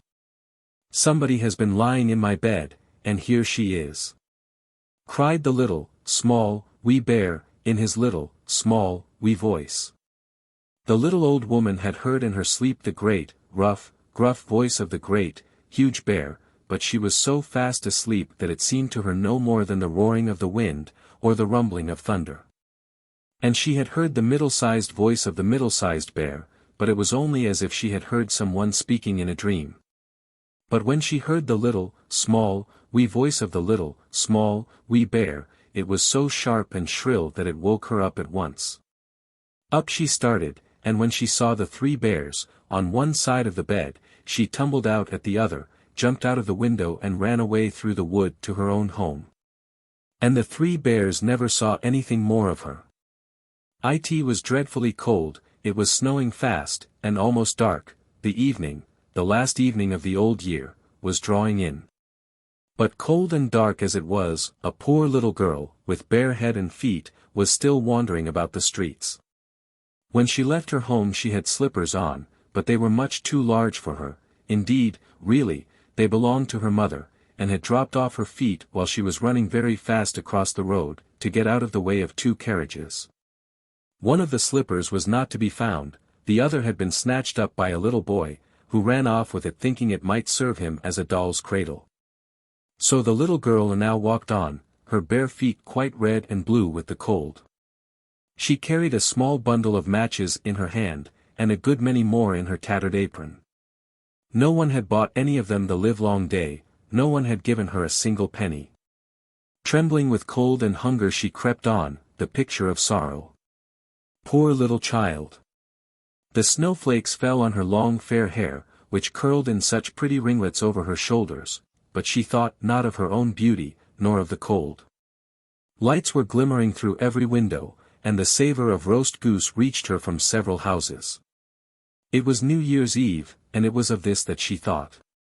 In a corner formed by two houses, one of which projected beyond the other, she sat down, drawing her little feet close under her, but in vain, she could not warm them. She dared not go home, she had sold no matches, earned not a single penny, and perhaps her father would beat her. Besides, her home was almost as cold as the street, it was an attic. And although the larger of the many chinks in the roof were stopped up with straw and rags, the wind and snow often came through. Her hands were nearly dead with cold. One little match from her bundle would warm them, perhaps, if she dare light it. She drew one out, and struck it against the wall. Bravo! It was a bright, warm flame, and she held her hands over it. It was quite an illumination for that poor little girl, nay, call it rather a magic taper, for it seemed to her as though she were sitting before a large iron stove with brass ornaments, so beautifully blazed the fire within. The child stretched out her feet to warm them also. Alas! In an instant the flame had died away, the stove vanished, the little girl sat cold and comfortless, with the burnt match in her hand. A second match was struck against the wall. It kindled and blazed, and wherever its light fell the wall became transparent as a veil, the little girl could see into the room within. She saw the table spread with a snow-white damask cloth, whereon were ranged shining china dishes. The roast goose, stuffed with apples and dried plums, stood at one end, smoking hot, and, which was pleasantest of all to see the goose, with knife and fork still in her breast, jumped down from the dish, and waddled along the floor right up to the poor child. Then the match went out, and only the thick, hard wall was beside her. She kindled a third match. Again up shot the flame. And now she was sitting under a most beautiful Christmas tree, far larger, and far more prettily decked out, than the one she had seen last Christmas Eve through the glass doors of the rich merchant's house. Hundreds of wax tapers lighted up the green branches, and tiny painted figures, such as she had seen in the shop windows, looked down from the tree upon her. The child stretched out her hands towards them in delight, and in that moment the light of the match was quenched. Still, however, the Christmas candles burned higher and higher, she beheld them beaming like stars in heaven. One of them fell, the light streaming behind it like a long, fiery tail. "Now someone is dying," said the little girl softly, for she had been told by her old grandmother, the only person who had ever been kind to her, and who was now dead, that whenever a star falls an immortal spirit returns to God who gave it. She struck yet another match against the wall. It flamed up, and, surrounded by its light, appeared before her that same dear grandmother, gentle and loving as always, but bright and happy as she had never looked during her lifetime. "Grandmother!" exclaimed the child, "oh, take me with you. I know you will leave me as soon as the match goes out. You will vanish like the warm fire in the stove, like the splendid New Year's feast, like the beautiful large Christmas tree." And she hastily lighted all the remaining matches in the bundle, lest her grandmother should disappear. And the matches burned with such a blaze of splendor, that noonday could scarcely have been brighter. Never had the good old grandmother looked so tall and stately, so beautiful and kind. She took the little girl in her arms, and they both flew together, joyfully and gloriously they flew, higher and higher, till they were in that place where neither cold, nor hunger, nor pain is ever known, they were in paradise. But in the cold morning hour, crouching in the corner of the wall, the poor little girl was found, her cheeks glowing, her lips smiling, frozen to death on the last night of the old year. The New Year's sun shone on the lifeless child. Motionless she sat there with the matches in her lap, one bundle of them quite burnt out. "She has been trying to warm herself, poor thing," the people said. But no one knew of the sweet visions she had beheld, or how gloriously she and her grandmother were celebrating their New Year's festival. There was once a merchant who had 3 daughters, the youngest of whom was so beautiful that everybody called her Beauty. This made the 2 eldest very jealous. And, as they were spiteful and bad-tempered by nature, instead of loving their younger sister they felt nothing but envy and hatred towards her. After some years there came a terrible storm at sea, and most of the merchant's ships were sunk, and he became very poor. He and his family were obliged to live in a very small house and do without the servants and fine clothes to which they had been used. The 2 eldest sisters did nothing but weep and lament for their lost fortune, but Beauty did her best to keep the house bright and cheerful, so that her father might not miss too much all the comfort and luxury to which he was used. One day the merchant told his daughters that he was going to take a journey into foreign lands in the hope of recovering some of his property. Then he asked them what they would like him to bring them home in case he should be successful. The eldest daughter asked for fine gowns and beautiful clothing, the second for jewels and gold and silver trinkets. And Beauty, what would Beauty like? Asked the father. Beauty was so happy and contented always that there was scarcely anything for which she longed. She thought for a moment, then she said, "I should like best of all a red rose." The other sisters burst out laughing and scoffed at Beauty's simple request, but her father promised to bring her what she wanted. Then he said goodbye to his children and set out on his travels. He was away for nearly a year, and was so fortunate as to win back a great part of his lost wealth. When the time came for his return, he was easily able to buy the things his eldest daughters wished for. But nowhere could he find a red rose to take home to Beauty, and at last he was obliged to set off without one. When he was within a few miles' journey of his home, he lost himself in a thick wood. Darkness came on, and he began to be afraid that he would have to pass the night under a tree, when suddenly he saw a bright light shining in the distance. He went towards it, and on his approach found it came from a great castle that was set right in the heart of the forest. The merchant made up his mind to ask if he might spend the night there. But to his surprise, when he reached the door he found it set wide open, and nobody about. After a while, finding that no one came in answer to his repeated knocking, he walked inside. There he found a table laid with every delicacy, and, being very hungry, he sat down and made a good repast.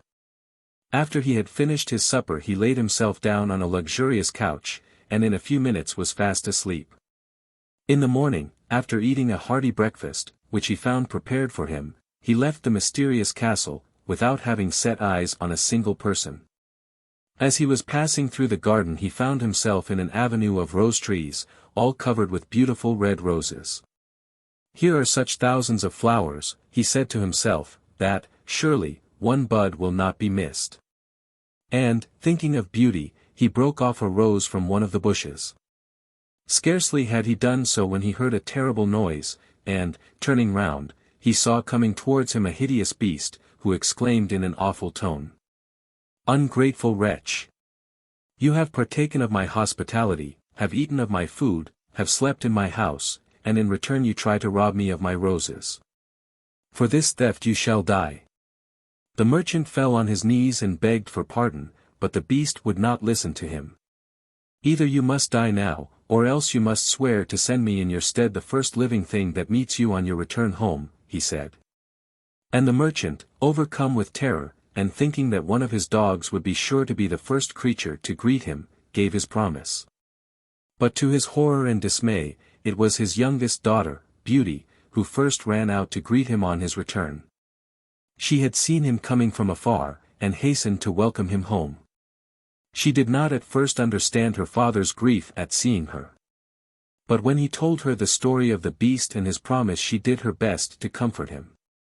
"Do not fear, dear father," she said, "perhaps the beast will not prove so terrible as he looks. He spared your life. He may spare mine, since I have done him no harm." Her father shook his head mournfully, but there was no help for it. He had promised to send the beast the first living creature that met him on his return, so he was obliged to send Beauty herself in his place. When he left Beauty at the palace of the beast she found everything prepared for her comfort and convenience. A beautiful bedchamber was ready for her use. The rooms were filled with everything that she could possibly want, and in the great hall of the castle a table was set with every delicacy. And everywhere there were bowls full of red roses. No servants were visible. But there was no lack of service, for invisible hands waited upon her and attended to her every want. She had but to wish, and whatever she wanted was at once placed before her. Beauty was filled with astonishment at all this luxury and magnificence. "Surely the beast does not wish to harm me," she thought, "or he would never have so ordered everything for my comfort." And she waited with a good courage for the coming of the lord of the castle. In the evening the beast appeared. He was certainly very terrible to look at, and Beauty trembled at the sight of the hideous monster. But she forced herself to appear brave, and, indeed, there was no cause for her alarm.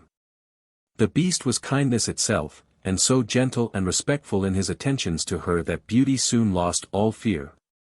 She soon became very fond of him, and would have been quite happy had it not been for the thought of her father and sisters, and the grief which she knew her father would be suffering on her account. The thought of his sorrow made her sorrowful too. And one night, when the beast came to visit her at his usual hour, she was so sad that he asked her what was the matter. Then Beauty begged him to let her go and visit her father. The beast was very unwilling to grant her request. "If I let you go, I am afraid you will never come back to me," he said, "and then I shall die of grief." Beauty promised most earnestly to come back to him if he would only allow her to spend a few days with her family. And at last the beast yielded to her entreaties. He gave her a ring, saying, "Put this on your little finger when you go to bed tonight, and wish, and in the morning you will find yourself at home in your father's house. But if you do not return to me at the end of a week, I shall die of sorrow." Beauty's father was almost overcome with joy at seeing his daughter again, and he was delighted to hear of her happiness and good fortune. But her two sisters, who in the meantime had married, were more jealous than ever of their beautiful sister. They were not very happy with their husbands, who were poor and not overlovable. And they were very envious of Beauty's clothes and of all the luxuries with which she told them she was surrounded. They tried to think of a plan by which they could prevent their sister from enjoying her good fortune. "Let us keep her beyond the week that the beast has allowed her," they said, "then, doubtless, he will be so angry that he will kill her." So they pretended to be very fond of Beauty, and when the time came for her return, they overwhelmed her with tears and caresses, begging her not to leave them, and to stay at least one more day with them. Beauty was distressed at their grief, and at last she consented to stay just one more day, though her heart misgave her sorely when she thought of the poor beast. That night, as she lay in bed, she had a dream. She dreamt that she saw the beast dying of sorrow at her forgetfulness, and so real did it seem that she woke up in an agony of dismay. "How could I have been so cruel and ungrateful?" she cried. "I promised faithfully that I would return at the end of the week. What will he think of me for breaking my promise?" Hastily rising from bed, she searched for the ring the beast had given her. Then putting it on her little finger she wished to be at the palace of the beast again. In a moment she found herself there, and quickly putting on her clothes she hurried out to look for the beast. She searched through room after room. But nowhere could she find him. At last she ran out into the garden, and there, on a plot of grass, where he and she had often sat together, she found him lying as if dead upon the ground. With a bitter cry she sank on her knees beside the poor beast. "Oh, beast, my dear, dear beast," she cried. "How could I have been so cruel and wicked and unkind? He has died of sorrow as he said he would." And the tears fell down from her eyes as she spoke. Overcome with grief and remorse, she stooped down and tenderly kissed the ugly beast. In a moment there was a sudden noise, and Beauty was startled to find that the ugly beast had vanished. The beast was a beast no longer, but a handsome prince, who knelt at her feet, thanking her for having broken his enchantment. "A wicked fairy," he said, "condemned me to keep the form of a beast until a beautiful maiden should forget my ugliness and kiss me. You, by your love and tenderness, have broken the spell and released me from my horrible disguise. Now, thanks to you, I can take my proper form again." And then he begged Beauty to become his bride. So Beauty married the prince who had been a beast, and they lived together in the castle and ruled over the prince's country, and were happy ever after. There was once a rich man, whose wife died, leaving him with one little girl. After some years, hoping to give his child a mother's love and care, he married again, this time a widow, with 2 grown-up daughters. But his second wife was haughty and proud, and her 2 daughters were even worse than their mother. And the poor little girl had a very unhappy time with her new relations. Her stepsisters were jealous of her, for she was very beautiful, and they themselves were plain and ugly. They did all they could to make her miserable. And, at length, through their wicked spite and envy, her life became a burden to her. The poor child was sent to live in the kitchen, where she had to do all the rough and dirty work. And because she was always dressed in rags, and sat beside the cinders in the grate, they called her Cinderella. It happened that the king of the country had an only son. He was very anxious that the prince should be married. So he gave a great ball, and invited all the grand ladies in the country to come to it. It was to be a very splendid affair, lasting for 3 nights, and people were very eager to be invited to it, for it was known that the prince would choose his bride from among the ladies present. Cinderella's sisters received invitations. And from the day they arrived they talked of nothing but of what they should wear, for each of them secretly hoped that she would be chosen as the prince's bride. When the great day came at last, they began to dress for the ball directly after breakfast. Cinderella had to help them, and they kept her busy all day doing their hair, and running messages, and helping them to lace up their fine dresses.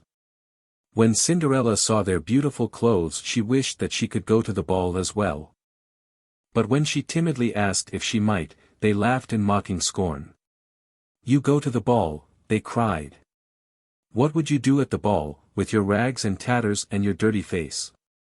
No, no, Cinderella, go back to your seat amongst the ashes, that is the place for a little kitchen girl like you." So the two sisters and their mother drove away in a carriage and pair to the king's palace, and Cinderella was left behind.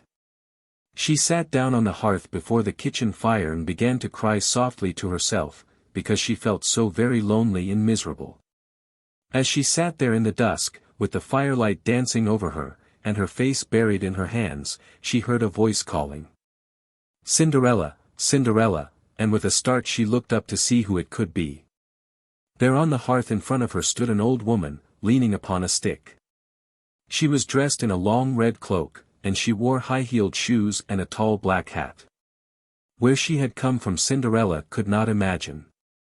She certainly had not come in through the door, nor yet through the window, for both were shut. Cinderella was so surprised to see her that she stopped crying, and stared at her in astonishment. "What are you crying for?" asked the old woman. "Because my mother and sisters have gone to the ball, and I am left here all alone," said Cinderella. "Do you want to go to the ball, too?" said the old lady. "Yes, but it is no good, I have nothing but rags to wear," sobbed poor Cinderella. "Well, well, be a good child and don't cry any more," said the old woman, briskly. "I am your fairy godmother, and if you do what I tell you, perhaps you shall go after all. Run out into the garden and bring me in a pumpkin." Cinderella ran out into the garden and brought in the biggest pumpkin that she could find. "Now go and fetch the mousetrap out of the cellar," said her godmother, and Cinderella hurried to get it. There were 6 mice in the trap, and the old woman harnessed them to the pumpkin, put a rat on the top to drive them, and 2 lizards behind, and then waved her wand over them. Immediately the pumpkin turned into a gorgeous coach, the mice into 6 beautiful horses, the rat into a stately coachman, and the lizards into tall footmen, with powdered hair and silk stockings. "There," said the old woman. "There's a carriage to take you to the ball." "Alas," said Cinderella, "how can I go to the ball? I have nothing to wear but this," and she touched her ragged frock. "Is that all?" said the fairy godmother. Once more she waved her wand, and Cinderella's rags turned into the most beautiful dress in the world, all shining with gold and silver threads and covered with costly gems. In her hair was a circlet of pearls, and her feet were shod with the prettiest and daintiest pair of glass slippers that ever were seen. "Now," said the fairy godmother, "now you can go to the ball. But mind you come away before the clock strikes 12, for should you linger beyond that hour, all your splendor will vanish, and your dress will turn into rags again."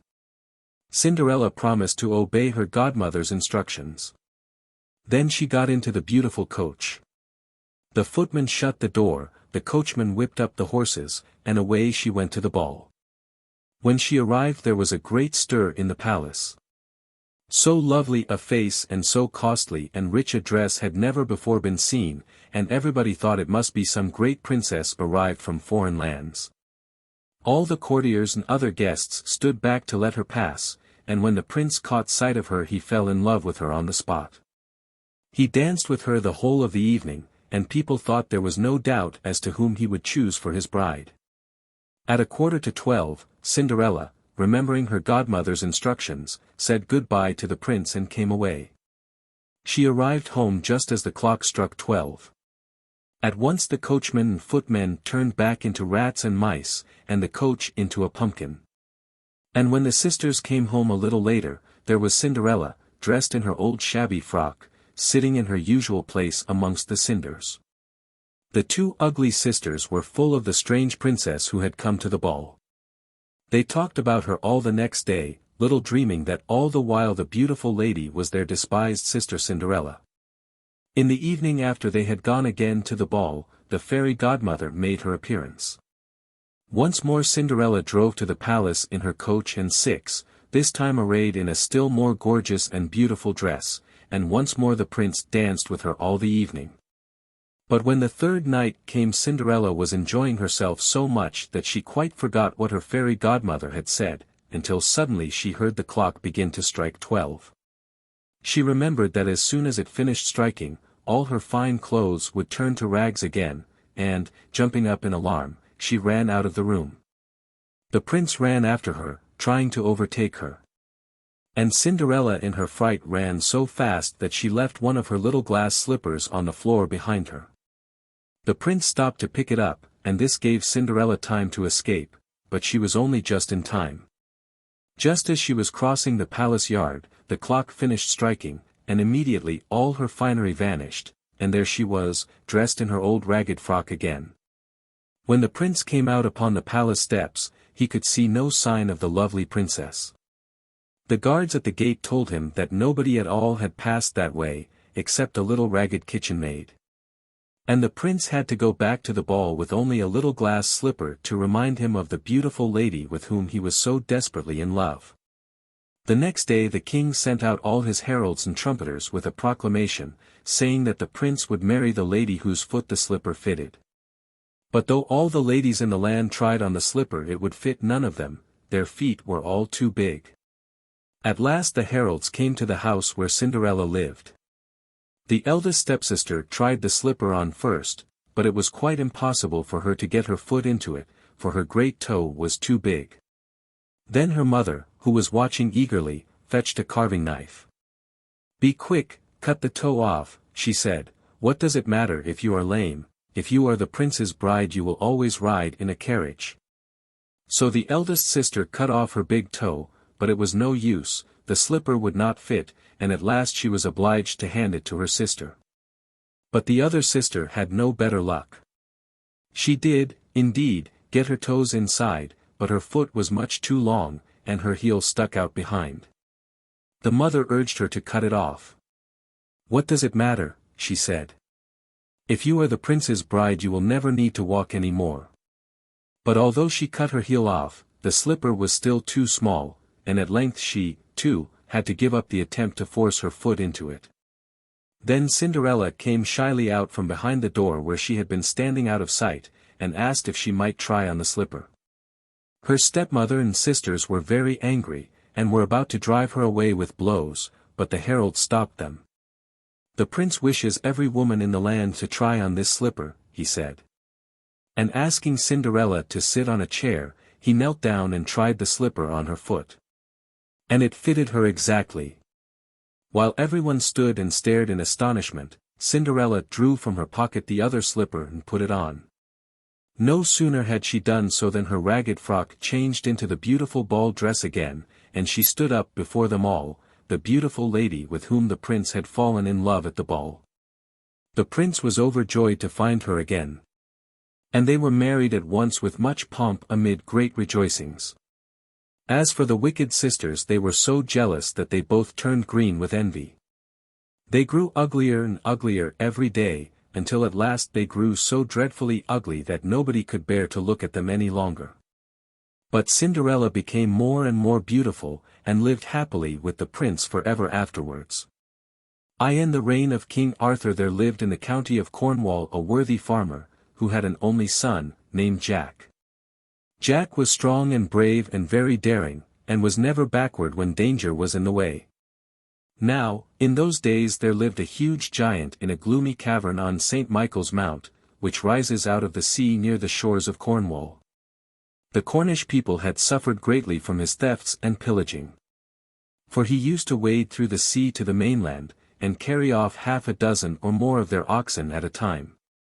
At last Jack made up his mind to destroy this monster. He took a horn, a shovel, a pickaxe, and a dark lantern, and one winter's evening swam over the sea to the mount. Then he set to work, and before morning had dug a great pit.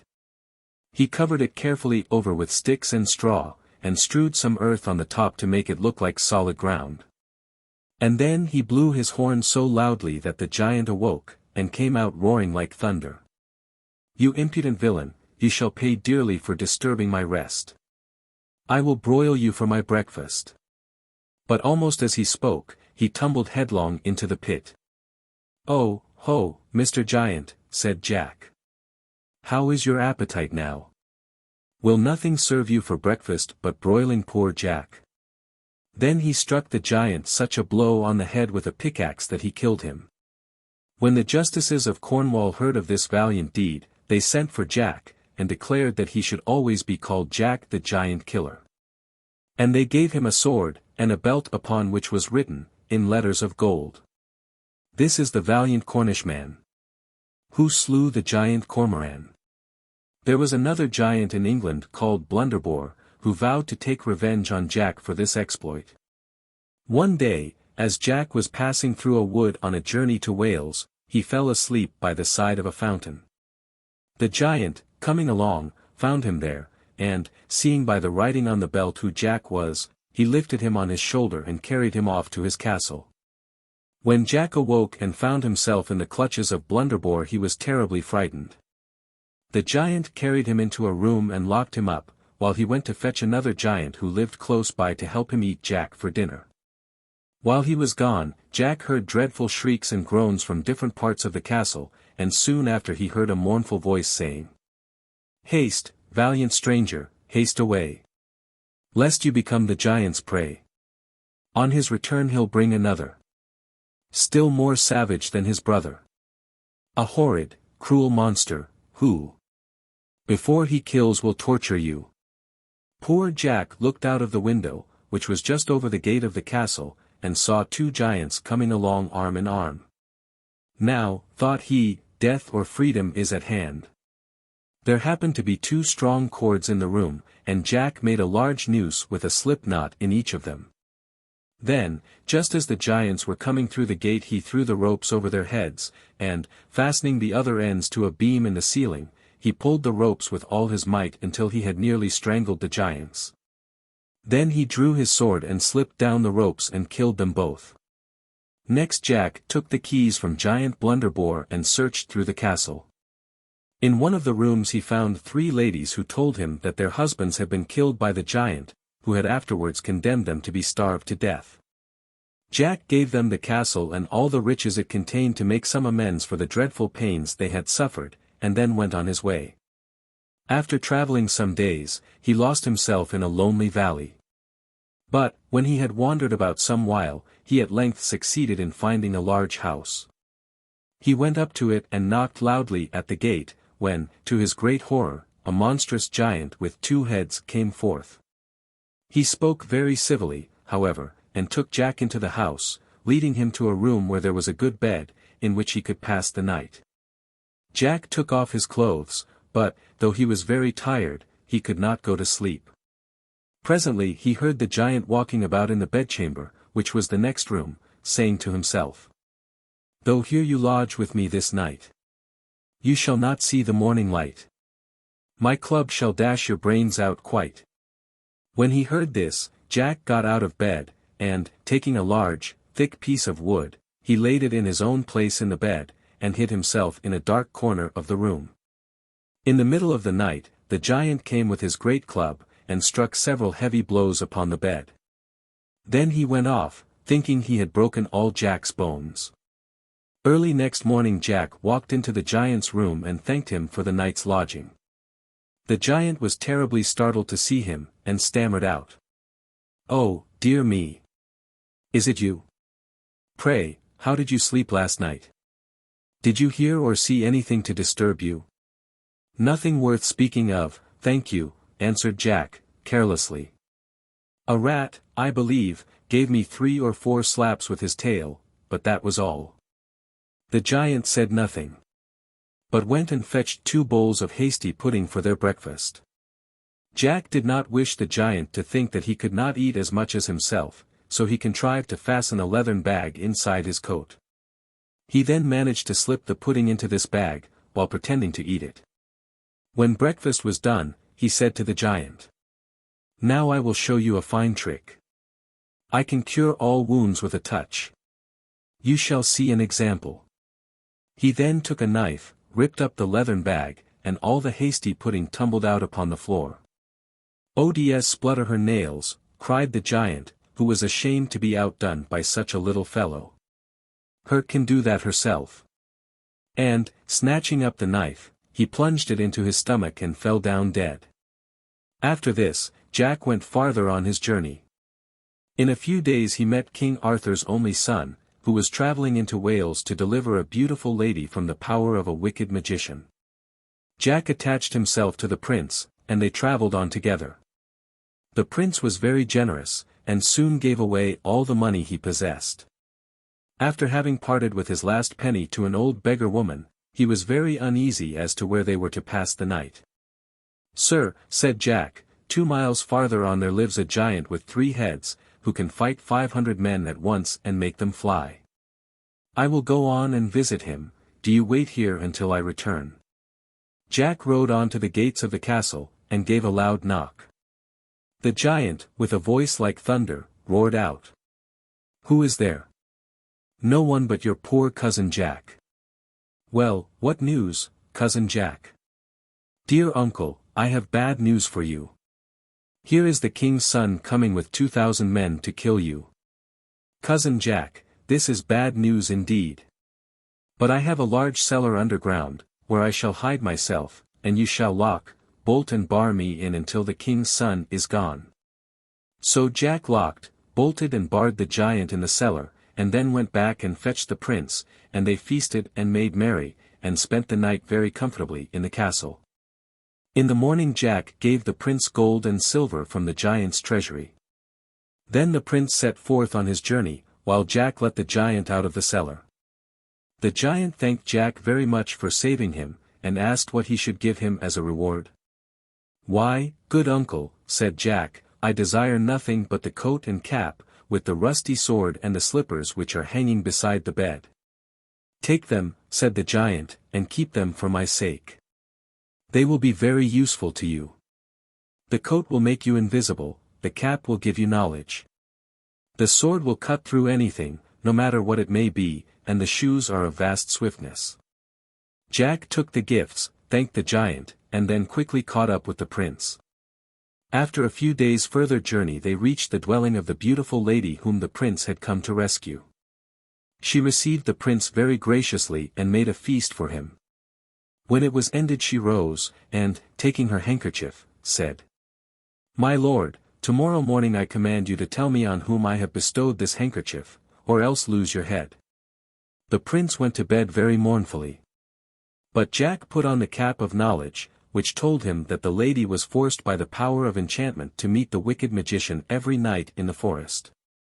He, therefore, put on his coat of darkness, and his shoes of swiftness, and was there before her. When the lady came, she gave the handkerchief to the magician. Jack with his sword of sharpness cut off his head with one blow. And the enchantment was ended in a minute.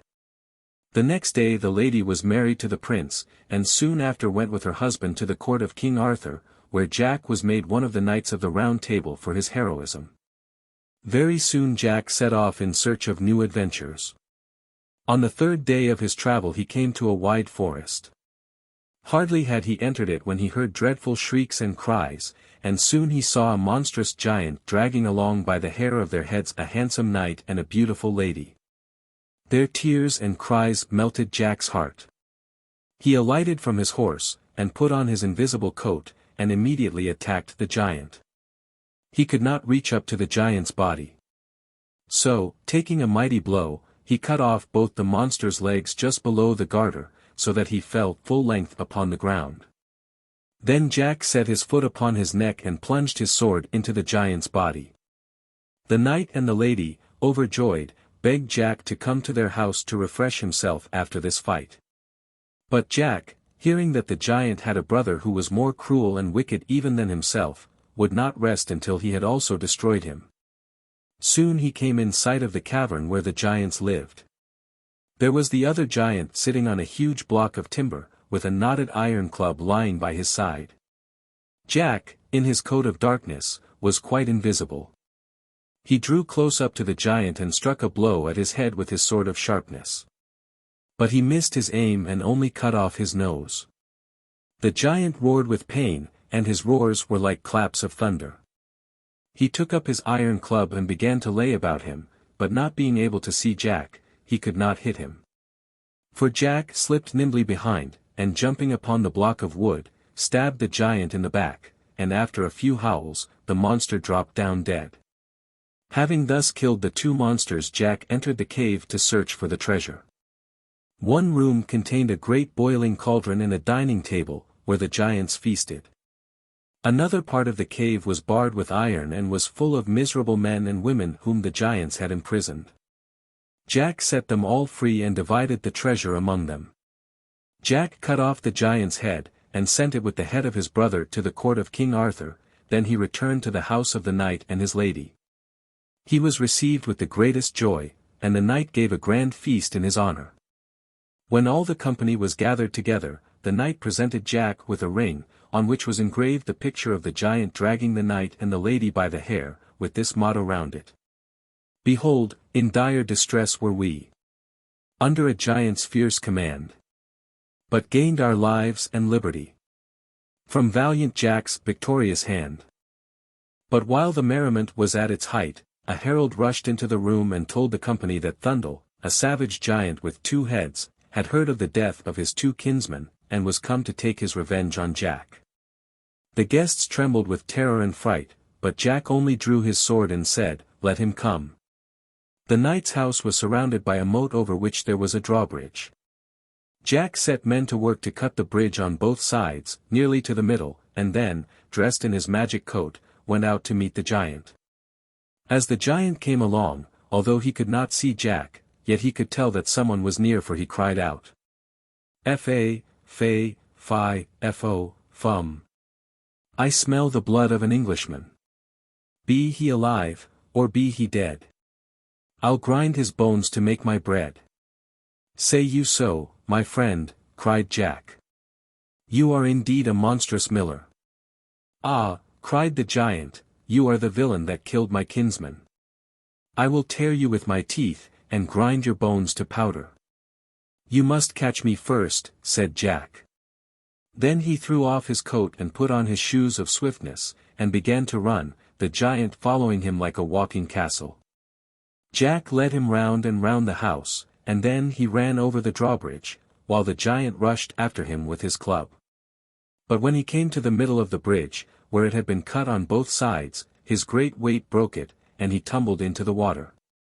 Jack now got a cart rope and flung it over his 2 heads, and then, by the help of a team of horses, drew him to the edge of the moat, where he cut off his heads.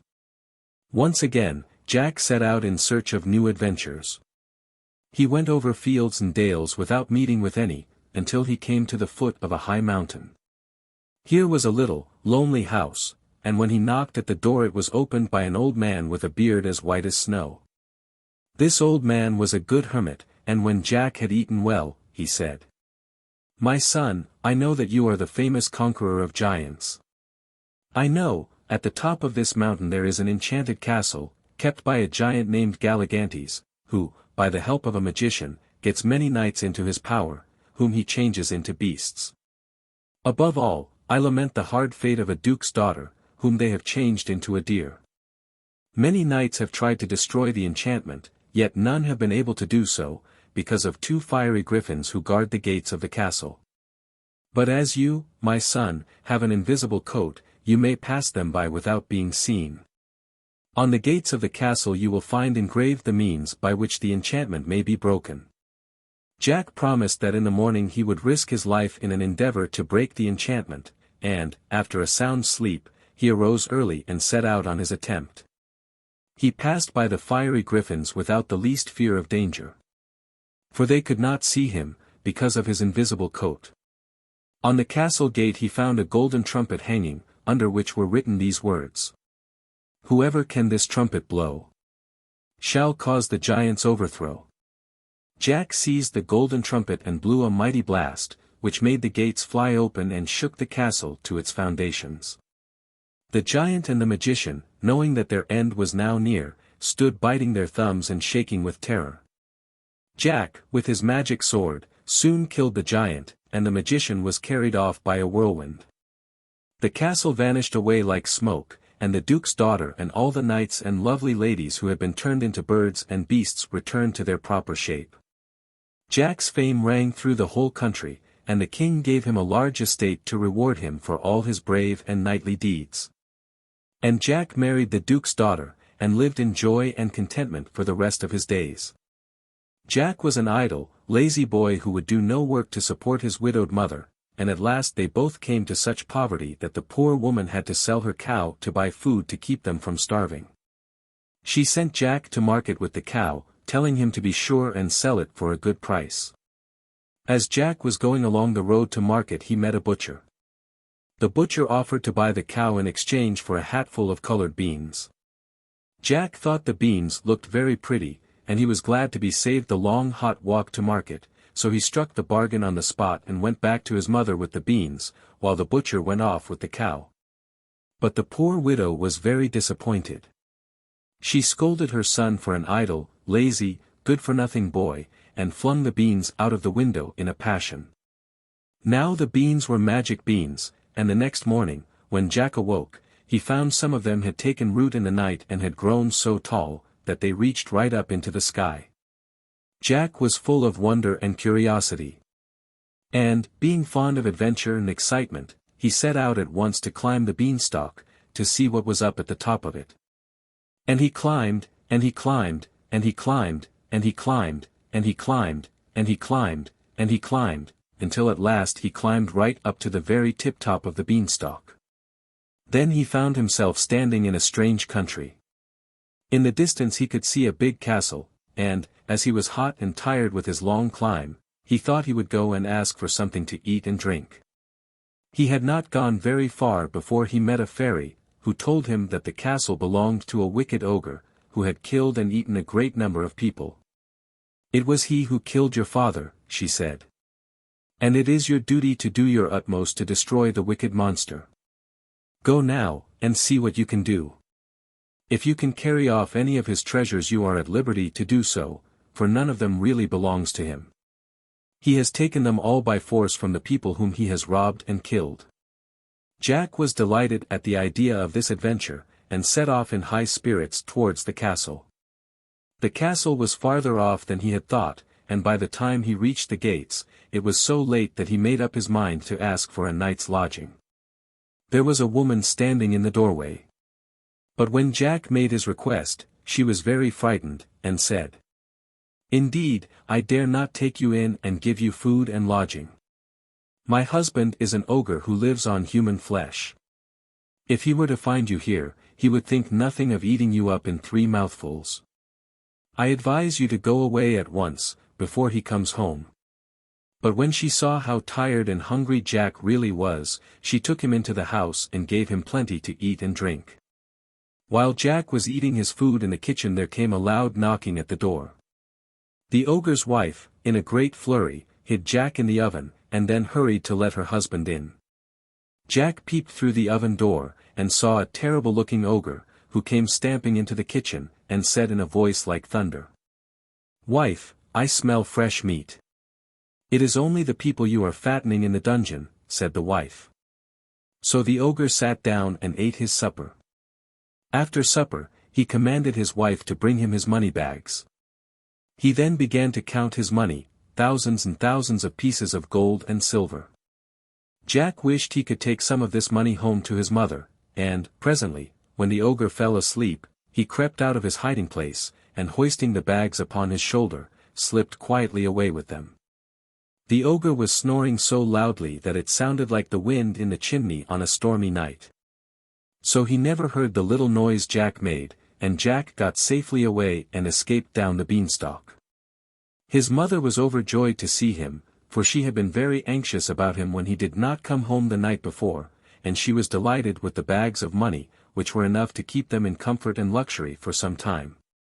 For many months Jack and his mother lived happily together, but after a while the money came to an end, and Jack made up his mind to climb the beanstalk again, and carry off some more of the ogre's treasures. So one morning he got up early, put on a different suit of clothes, so that the ogre's wife should not recognize him, and set out to climb the beanstalk. Jack and the beanstalk. Down came the beanstalk, down came the ogre. And he climbed, and he climbed, and he climbed, and he climbed, and he climbed, and he climbed. And he climbed, until at last he climbed to the very top and found himself in the ogre's country again. When he reached the castle the ogre's wife was again standing in the doorway. But when Jack asked for a night's lodging, she said she dared not give him one, for only a few months before she had taken in a poor boy who seemed half dead with fatigue and hunger, and in return for her kindness, he had stolen some of her husband's money and run away in the night. But Jack begged so hard that at last she relented. She gave him a good supper and hid him in a closet before her husband came home. Presently there was a great noise outside and heavy footsteps that shook the castle to its foundations. It was the ogre come home. As soon as he entered the kitchen, he sniffed suspiciously, and said, "I smell fresh meat." "It is only the crows on the housetops," said his wife. "They have brought home a piece of carrion for their young." After supper, the ogre told his wife to fetch his hen. This hen was a very wonderful bird. Whenever the ogre said, "Lay," she laid an egg of solid gold. Jack thought that if he could only get this wonderful hen to take home to his mother, they would never want any more. So when the ogre fell asleep, as he did after a little while, he came out of the closet, and, seizing the hen in his arms, made off with her. The hen squawked, but the ogre's snoring was like the roaring of the sea when the tide is coming in, and Jack got safely down the beanstalk. The hen laid so many golden eggs that Jack and his mother became quite rich and prosperous. And there was really no need for Jack to go again to the ogre's country. But he liked the danger and excitement, and he remembered that the fairy had told him to take as many of the ogre's treasures as he could. And at last, without saying a word to anybody, he started off once more to climb the magic beanstalk. And he climbed, and he climbed, and he climbed, and he climbed, and he climbed, and he climbed, and he climbed, until at last he reached the very tip-top, and stood in the ogre's country. This time when he reached the castle he began to be afraid that the ogre's wife really would not let him in. "Indeed and indeed, I dare not," she said. "Twice lately have I given shelter to a wayfaring youth, and each time he stole some of my husband's treasures, and made off with them. Now my husband has forbidden me, on pain of instant death, to give food or lodging to any traveler." But Jack pleaded and pleaded, and at last the good-natured woman, moved to pity by his travel-stained appearance, gave way and let him into the castle. When the ogre came home, the wife hid Jack in the copper. As usual, the ogre's first words were, "Wife, wife, I smell fresh meat." And, in spite of all his wife could say, he insisted upon searching all round the room. Jack was in a terrible fright whilst he was hunting, but fortunately, he forgot to look in the copper, and after a time he sat down to his supper. When supper was over, the ogre told his wife to fetch his harp. Jack peeped out of the copper and saw the harp brought in and set down before the ogre. It was marvellously made, and when the ogre said, "Play," it played the finest music without being touched. Jack was enchanted, for he had never before heard such wonderful music, and he felt that he must have the harp for his own. The ogre was soon lulled to sleep by the sweet sound of the harp. And when he was snoring heavily, Jack crept out of the copper, and taking up the harp was about to make off with it. But the harp was a fairy harp, and it called out loudly, "Master, master, master." And, although the ogre was snoring so noisily that it was like the sound of 100 dragons roaring at once, yet to Jack's dismay and horror he heard the voice of his harp, and, starting to his feet with a bellow of anger, rushed after the daring thief. Jack ran faster than he had ever run in his life before, still carrying the precious harp, while the ogre ran after him, shouting and roaring, making such a noise that it sounded like 1,000 thunder storms all going at once.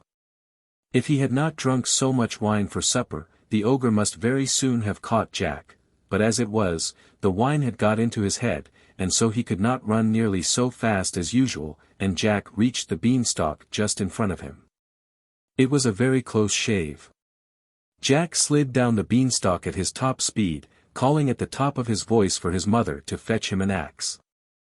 The ogre came tumbling down the beanstalk after him. But Jack seized the axe and chopped the beanstalk off close to the root. Down came the beanstalk, down came the ogre, and falling headlong into the garden he was killed on the spot. After this, Jack quite gave up his lazy, idle ways, and he and his mother, with the magic hen and the wonderful harp, lived in happiness and prosperity the rest of their lives.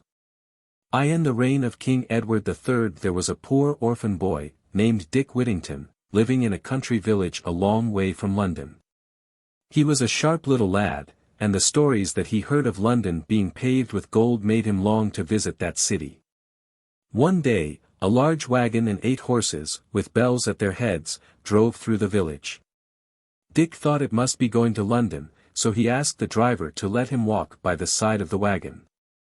As soon as the driver heard that poor Dick had neither father nor mother, and saw by his ragged clothes that he could not be worse off than he was, he told him he might go if he would, so they set off together.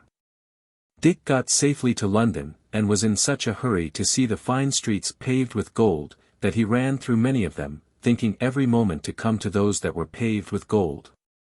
For Dick had seen a guinea 3 times in his own little village, and remembered what a lot of money it brought in change. So he thought he had nothing to do but to take up some little bits of pavement, and he would then have as much money as he could wish for. Poor Dick ran till he was tired, and had quite forgotten his friend the driver. At last, finding it grow dark, and that every way he turned he saw nothing but dirt instead of gold, he sat down in a dark corner, and cried himself to sleep. Next morning, being very hungry, he got up and walked about, and asked everybody he met to give him a halfpenny to keep him from starving. At last, a good-natured-looking gentleman saw how hungry he looked. "Why don't you go to work, my lad?" said he. "I would," answered Dick, "but I do not know how to get any." "If you are willing," said the gentleman, "come with me," and so saying, he took him to a hayfield, where Dick worked briskly, and lived merrily till the hay was all made.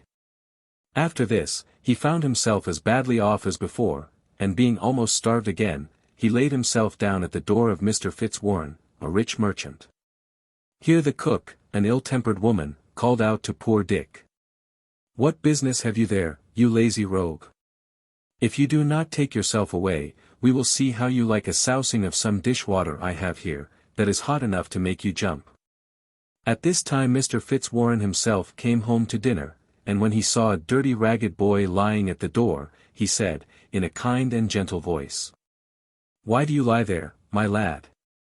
You seem old enough to work, I am afraid you are lazy." "No, sir," said Dick to him. "I would work with all my heart, but I do not know anybody, and I am sick for want of food." "Poor fellow," answered Mr. Fitzwarren, "get up, and let me see what ails you." Dick tried to rise, but was too weak to stand, for he had not eaten anything for 3 days. So the kind merchant ordered him to be taken into the house, and have a good dinner given to him, and to be kept to do what dirty work he could for the cook. Dick would have lived happily in this good family, if it had not been for the ill-natured cook, who was finding fault and scolding him from morning till night. And, besides, she was so fond of basting, that, when she had no roast meat to baste, she would be basting poor Dick. But though the cook was so ill-tempered, the footman was quite different. He had lived in the family many years, and was an elderly man, and very kind-hearted. He had once a little son of his own, who died when about the age of Dick. So he could not help feeling pity for the poor boy, and sometimes gave him a halfpenny to buy gingerbread or a top. The footman was fond of reading, and used often in the evening to entertain the other servants with some amusing book. Little Dick took pleasure in hearing this good man, which made him wish very much to learn to read too, so the next time the footman gave him a halfpenny, he bought a little book with it. And with the footman's help, Dick soon learnt his letters, and afterwards to read. About this time, Miss Alice, Mr. Fitzwarren's daughter, was going out one morning for a walk, and Dick was told to put on a suit of good clothes that Mr. Fitzwarren gave him, and walk behind her. As they went, Miss Alice saw a poor woman with one child in her arms and another on her back. She pulled out her purse and gave the woman some money. But as she was putting it into her pocket again, she dropped it on the ground and walked on. It was lucky that Dick was behind, and saw what she had done, for he picked up the purse and gave it to her again. Another time, when Miss Alice was sitting with the window open and amusing herself with a favorite parrot, it suddenly flew away to the branch of a high tree, where all the servants were afraid to venture after it. As soon as Dick heard of this, he pulled off his coat, and climbed up the tree as nimbly as a squirrel, and, after a great deal of trouble, caught her and brought her down safely to his mistress. Miss Alice thanked him, and liked him ever after for this. The ill-humored cook was now a little kinder, but, besides this, Dick had another hardship to get over. His bed stood in a garret, where there were so many holes in the floor and the walls, that every night he was waked in his sleep by the rats and mice, which ran over his face, and made such a noise that he sometimes thought the walls were tumbling down about him. One day, a gentleman who came to see Mr. Fitzwarren wanted his shoes polished. Dick took great pains to make them shine, and the gentleman gave him a penny. With this he thought he would buy a cat. So the next day, seeing a little girl with a cat under her arm, he went up to her, and asked if she would let him have it for a penny. The girl said she would, and that it was a very good mouser. Dick hid the cat in the garret, and always took care to carry a part of his dinner to her, and in a short time he had no more trouble from the rats and mice. Soon after, his master had a ship ready to sail. And as he thought it right all his servants should have some chance for good fortune as well as himself, he called them into the parlor, and asked them if they wanted to take a share in the trading trip. They all had some money that they were willing to venture, except poor Dick, who had neither money nor goods. For this reason he did not come into the parlor with the rest. But Miss Alice guessed what was the matter, and ordered him to be called in. She then said she would put in money for him from her own purse, but her father told her this would not do, for Dick must send something of his own. When poor Dick heard this, he said he had nothing but a cat. "Fetch your cat then, my good boy," said Mr. Fitzwarren, and let her go. Dick went upstairs and brought down poor Puss, and gave her to the captain with tears in his eyes. All the company laughed at Dick's odd venture. And Miss Alice, who felt pity for the poor boy, gave him some halfpence to buy another cat. This, and other marks of kindness shown him by Miss Alice, made the ill-tempered cook jealous of poor Dick. And she began to use him more cruelly than ever, and always made fun of him for sending his cat to sea. She asked him if he thought his cat would sell for as much money as would buy a stick to beat him. At last, poor Dick could not bear this any longer, and thought he would run away from his place, so he packed up his few things, and set out very early in the morning on the 1st of November. He walked as far as Highgate, and there sat down on a stone, which to this day is called Whittington's Stone, and began to think which road he should take farther. While he was thinking what he should do, the bells of Bow Church began to ring, and he fancied their sound seemed to say, "Turn again, Whittington. Lord Mayor of London. Lord Mayor of London," said he to himself. "Why, to be sure I would put up with almost anything, now, to be Lord Mayor of London, and ride in a fine coach, when I grow to be a man. I will go back and think nothing of the cuffing and scolding of the old cook, if I am to be Lord Mayor of London at last." Dick went back, and was lucky enough to get into the house and set about his work before the cook came down. The ship, with the cat on board, was a long time at sea, and was at last driven by the winds on a part of the coast of Barbary. The people came in great numbers to see the sailors, and treated them very civilly. And, when they became better acquainted, were eager to buy the fine things with which the ship was laden. When the captain saw this, he sent patterns of the best things he had to the king of the country, who was so much pleased with them, that he sent for the captain and the chief mate to the palace. Here they were placed, as is the custom of the country, on rich carpets, marked with gold and silver flowers. The king and queen were seated at the upper end of the room, and a number of dishes, of the greatest rarities, were brought in for dinner. But, before they had been on the table a minute, a vast number of rats and mice rushed in, and helped themselves from every dish. The captain wondered at this, and asked if these vermin were not very unpleasant. "Oh, yes," they said, and the king would give half of his riches to get rid of them, for they not only waste his dinner, as you see, but disturb him in his bedroom, so that he is obliged to be watched while he is asleep. The captain was ready to jump for joy when he heard of this. He thought of poor Dick's cat, and told the king he had a creature on board his ship that would kill all the rats and mice. The king was still more glad than the captain. "Bring this creature to me," said he, "and if it can do what you say, I will give you your ship full of gold for her." The captain, to make quite sure of his good luck, answered, that she was such a clever cat for catching rats and mice, that he could hardly bear to part with her, but that to oblige his majesty he would fetch her. "Run, run," said the queen, "for I long to see the creature that will do such service." Away went the captain to the ship while another dinner was got ready. He came back to the palace soon enough to see the table full of rats and mice again, and the second dinner likely to be lost in the same way as the first. The cat did not wait for bidding, but jumped out of the captain's arm, and in a few moments laid almost all the rats and mice dead at her feet. The rest, in a fright, scampered away to their holes. The king and queen were delighted to get rid of such a plague so easily. They desired that the creature might be brought for them to look at. On this, the captain called out, "Puss, puss," and the cat ran and jumped upon his knee. He then held her out to the queen, who was afraid to touch an animal that was able to kill so many rats and mice. But when she saw how gentle the cat seemed, and how glad she was at being stroked by the captain, she ventured to touch her too, saying all the time, "Poot, poot," for she could not speak English.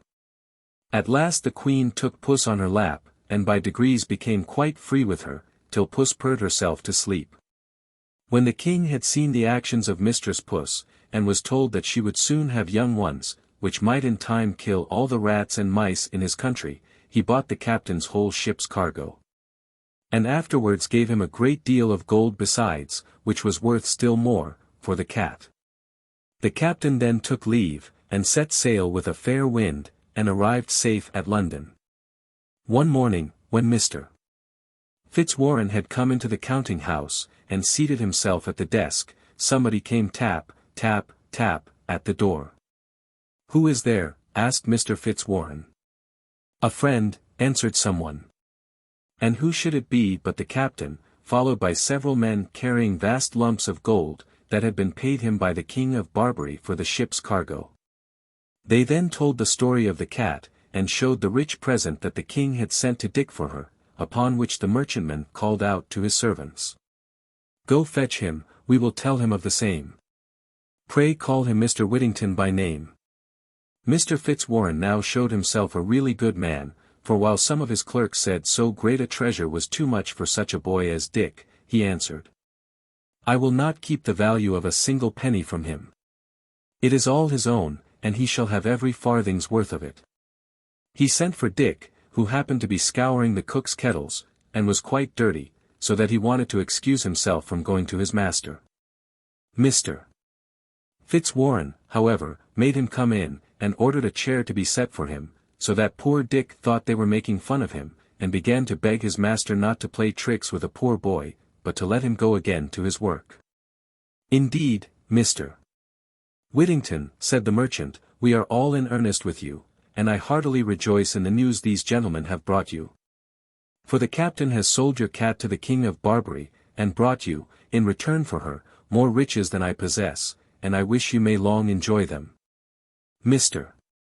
Fitzwarren then told the men to open the great treasure they had brought with them, and said, "Mr. Whittington has now nothing to do but to put it in some place of safety." Poor Dick hardly knew how to behave himself for joy. He begged his master to take what part of it he pleased, since he owed it all to his kindness. "No, no," answered Mr. Fitzwarren, "this is all your own, and I have no doubt you will use it well." Dick next asked his mistress, and then Miss Alice, to accept a part of his good fortune, but they would not, and at the same time told him that his success afforded them great pleasure. But the poor fellow was too kind-hearted to keep it all to himself, so he made a handsome present to the captain, the mate, and every one of the sailors, and afterwards to his good friend the footman, and the rest of Mr. Fitzwarren's servants. And even to the ill-natured cook.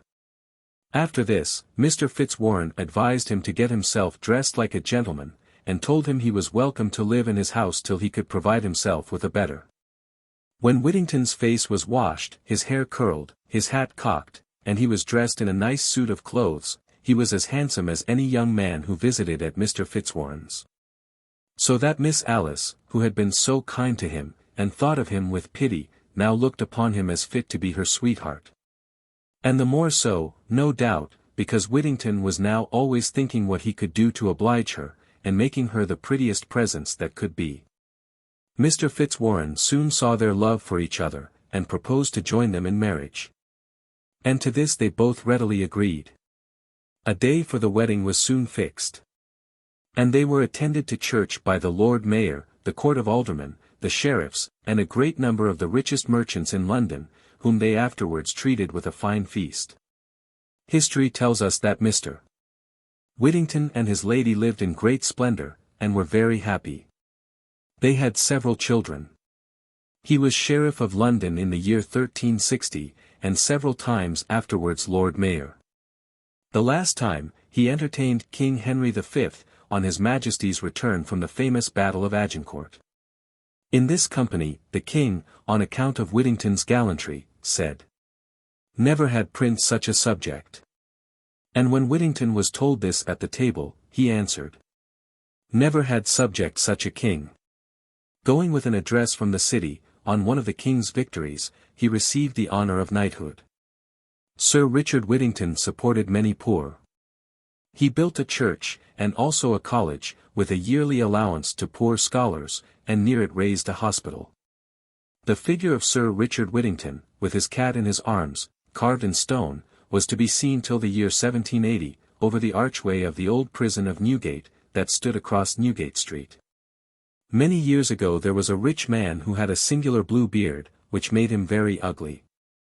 Being left a widower, he wished to marry one of the two beautiful daughters of a neighboring lady, and at last the younger of these girls consented to be his wife. About a month after the marriage, Blue Beard told his bride that he must leave her for a time, as he had some business to attend to at a distance. He gave her his keys, and told her to make free of everything and entertain her friends while he was absent, but ending by drawing one key from the bunch and saying, "This small key belongs to the room at the end of the long gallery, and that, my dear, is the one room you must not enter, nor even put the key into the lock.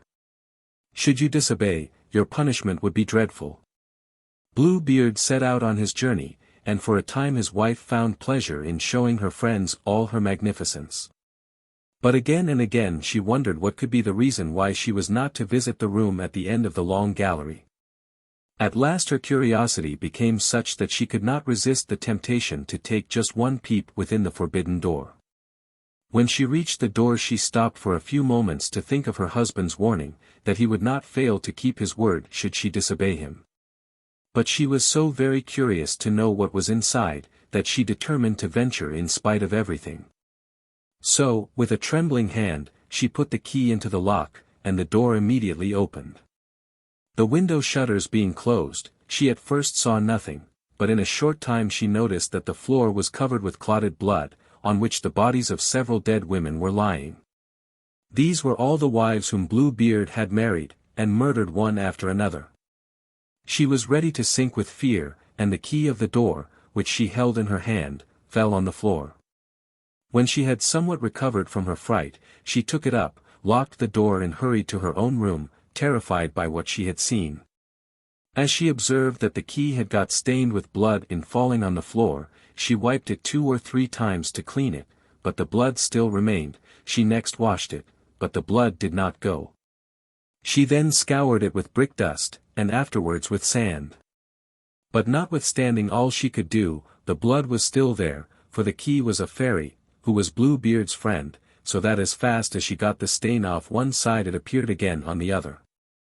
Early in the evening Blue Beard returned, saying he had not proceeded far before he was met by a messenger, who told him that the business was concluded without his presence being necessary. His wife said everything she could think of to make him believe that she was delighted at his unexpected return. The next morning, he asked for the keys. She gave them, but, as she could not help showing her fright, Blue Beard easily guessed what had happened. "How is it," said he, "that the key of the closet upon the ground floor is not here?" "Is it not?" said the wife. "I must have left it on my dressing table." "Be sure you give it me by and by," replied Blue Beard. After going several times backwards and forwards, pretending to look for the key, she was at last obliged to give it to Blue Beard. He looked at it attentively, and then said, "How came this blood upon the key?" I am sure I do not know, replied the lady, turning as pale as death. You do not know, said Blue Beard sternly. But I know well enough. You have been in the closet on the ground floor. Very well, madam, since you are so mightily fond of this closet, you shall certainly take your place among the ladies you saw there. His wife, almost dead with fear, fell upon her knees, asked his pardon 1,000 times for her disobedience, and begged him to forgive her. Looking all the time so sorrowful and lovely that she would have melted any heart that was not harder than a rock. But Blue Beard answered. No, no, madam, you shall die this very minute. Alas, said the poor creature, if I must die, allow me, at least, a little time to say my prayers. I give you, replied the cruel Blue Beard, half a quarter of an hour, not 1 moment longer. When Bluebeard had left her to herself, she called her sister.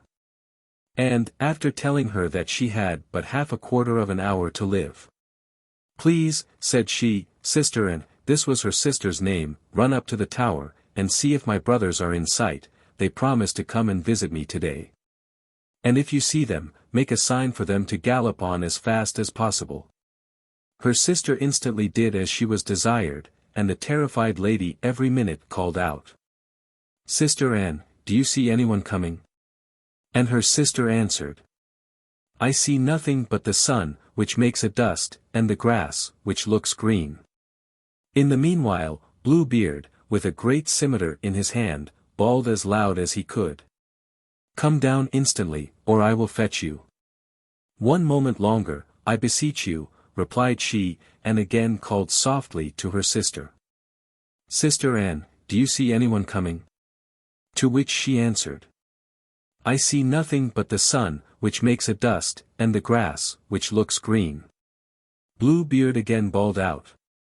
Come down, I say, this very moment, or I shall come and fetch you. I am coming, indeed I will come in 1 minute, sobbed his unhappy wife. Then she once more cried out. Sister Anne, do you see anyone coming? I see, said her sister, a cloud of dust a little to the left. Do you think it is my brothers? Continued the wife. Alas, no, dear sister, replied she, it is only a flock of sheep. Will you come down or not, madam? Said Blue Beard, in the greatest rage imaginable. Only 1 moment more, answered she. And then she called out for the last time. Sister Anne. Do you see no one coming? I see, replied her sister, 2 men on horseback coming to the house. But they are still at a great distance. God be praised, cried she, it is my brothers. Give them a sign to make what haste they can. At the same moment Blue Beard cried out so loud for her to come down, that his voice shook the whole house. The poor lady, with her hair loose and her eyes swimming in tears, came down, and fell on her knees before Blue Beard, and was going to beg him to spare her life, but he interrupted her, saying, all this is of no use, for you shall die. Then, seizing her with one hand by the hair, and raising the scimitar he held in the other, he was going with one blow to strike off her head. The unfortunate woman, turning toward him, desired to have a single moment allowed her to compose herself. No, no, said Blue Beard, I will give you no more time, I am determined. You have had too much already. Again he raised his arm. Just at this instant a loud knocking was heard at the gates, which made Blue Beard wait for a moment to see who it was. The gates were opened, and 2 officers entered with their swords in their hands. Blue Beard, seeing they were his wife's brothers, endeavored to escape, but they pursued and seized him before he had got 20 steps, and, plunging their swords into his body, laid him dead at their feet. The poor wife, who was almost as dead as her husband, was unable at first to rise and embrace her brothers, but she soon recovered. As Blue Beard had no heirs, she found herself the possessor of his great riches. She used part of her vast fortune in giving a marriage dowry to her sister Anne, who soon after was married. With another part she bought captain's commissions for her 2 brothers. And the rest she presented to a most worthy gentleman whom she married soon after, and whose kind treatment soon made her forget Blue Beard's cruelty. Once upon a time there lived a little girl, who was so sweet and pretty and good that everybody loved her. Her old grandmother, who was very fond of her, made her a little red cloak and hood, which suited her so well that everyone called her Little Red Riding Hood. One day, Little Red Riding Hood's mother told her to take a basket with some butter and eggs and fresh-baked cake to her grandmother, who was ill. The little girl, who was always willing and obliging, ran at once to fetch her red cloak, and, taking her basket, set out on her journey. On her way she met a wolf, who wished very much to eat her up. But who dared not do so because some woodcutters were working close by. So he only said, "Good morning, Little Red Riding Hood, where are you off to so early?" Little Red Riding Hood, who did not know how dangerous it was to talk to a wolf, replied, "I am going to see my grandmother, who is ill in bed, to take her some butter and eggs and a fresh-baked cake that my mother has made for her." "Where does your grandmother live?" asked the wolf. "In the little white cottage at the other side of the wood," answered Red Riding Hood. "Well," said the wolf, "I am going that way, too. If you will let me, I will walk part of the way with you." So Little Red Riding Hood, who suspected no harm, set off with the wolf for her companion. Presently Red Riding Hood stopped to gather a nosegay of wild flowers for her grandmother, and the wolf, who had thought of a plan to get the little girl for his dinner, said, "Good morning," and trotted away. As soon as he was out of sight, he began to run as fast as he could. In a short time he reached the grandmother's cottage and knocked at the door. "Who is there?" asked the old grandmother, as she lay in bed. "It is Little Red Riding Hood," answered the wolf. "I have brought you some butter and eggs and a fresh-baked cake which mother has made for you." "Pull the bobbin and the latch will go up," said the old grandmother. So the wolf pulled the bobbin and opened the door, and sprang upon the poor old grandmother and ate her all up in a twinkling. Then he put on her nightcap and got into bed, and lay down to wait for Red Riding Hood. Very soon there came a little soft tap at the door. "Who is there?" called out the wolf. "It is Little Red Riding Hood, grandmother dear. I have brought you some butter and eggs and a fresh-baked cake which mother has made for you." Then the wolf called out, disguising his voice as much as he could, "Pull the bobbin and the latch will go up." So Little Red Riding Hood pulled the bobbin and went inside. "Good morning, dear grandmother," she said. "How are you feeling today?" "Very bad indeed, my dear," answered the wolf, trying to hide himself under the bedclothes. "How strange and hoarse your voice sounds, grandmother," said the little girl. "I have got a bad cold, my dear," said the wicked wolf. "Grandmother, what very bright eyes you have," went on Red Riding Hood, surprised to see how strange her grandmother looked in her nightclothes. "The better to see you with, my dear," said the wolf. "Grandmother, what very big ears you have." "The better to hear you with, my child." "Grandmother, what very long arms you have." "The better to hug you with, my dear." "But, grandmother, what great big teeth you have," said Red Riding Hood, who was beginning to get frightened. "The better to eat you with," roared the wolf, suddenly jumping out of bed. He seized hold of poor Little Red Riding Hood, and was just about to eat her up, when there was a great noise outside, and the door burst open and in rushed the woodcutters, who had seen the wolf talking to the little girl in the wood, and came to see what mischief he was up to. They killed the wicked wolf quite dead, and so Little Red Riding Hood was saved, and ran home to tell her mother all about her terrible adventure.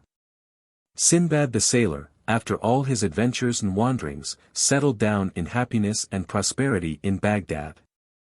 Here are the stories which he told to his friends of his 7 marvelous voyages. The first voyage. My father died while I was young and left me a fortune. Having no one to restrain me, I fell into bad ways, by which I not only wasted my time, but injured my health, and destroyed my property. When I recovered, I collected together what was left of my fortune, and bought merchandise, which I loaded on board a vessel for the port of Balsora. During the voyage we touched at several islands, where we sold or exchanged our goods. We were one day becalmed near a small island. As its appearance was inviting, we determined to dine upon it. But while we were laughing and preparing for dinner, the island began to move, and at the same moment the people in the ship called out that we were on the back of a monstrous whale. Some jumped into the boat, and others swam to the ship. But before I could get off, the animal dived into the sea, and I had only time to catch hold of a piece of wood that had been brought from the ship to serve as a table. Upon this piece of timber I was carried away by the current. The others reached the vessel, but a gale sprang up and the ship sailed without me. I floated during that and the next night, but the following morning was thrown on a small island. I found fresh water and fruit. I looked about for some house, but found none. There were a number of colts grazing together, but no traces of other animals. When evening approached I took some more fruit and climbed in a tree to sleep. About midnight the sound of trumpets and drums seemed to pass around the island, which continued until morning, when again it seemed to be uninhabited. On the next day I found that the island was small, and that no other land was in sight. I therefore gave myself up as lost.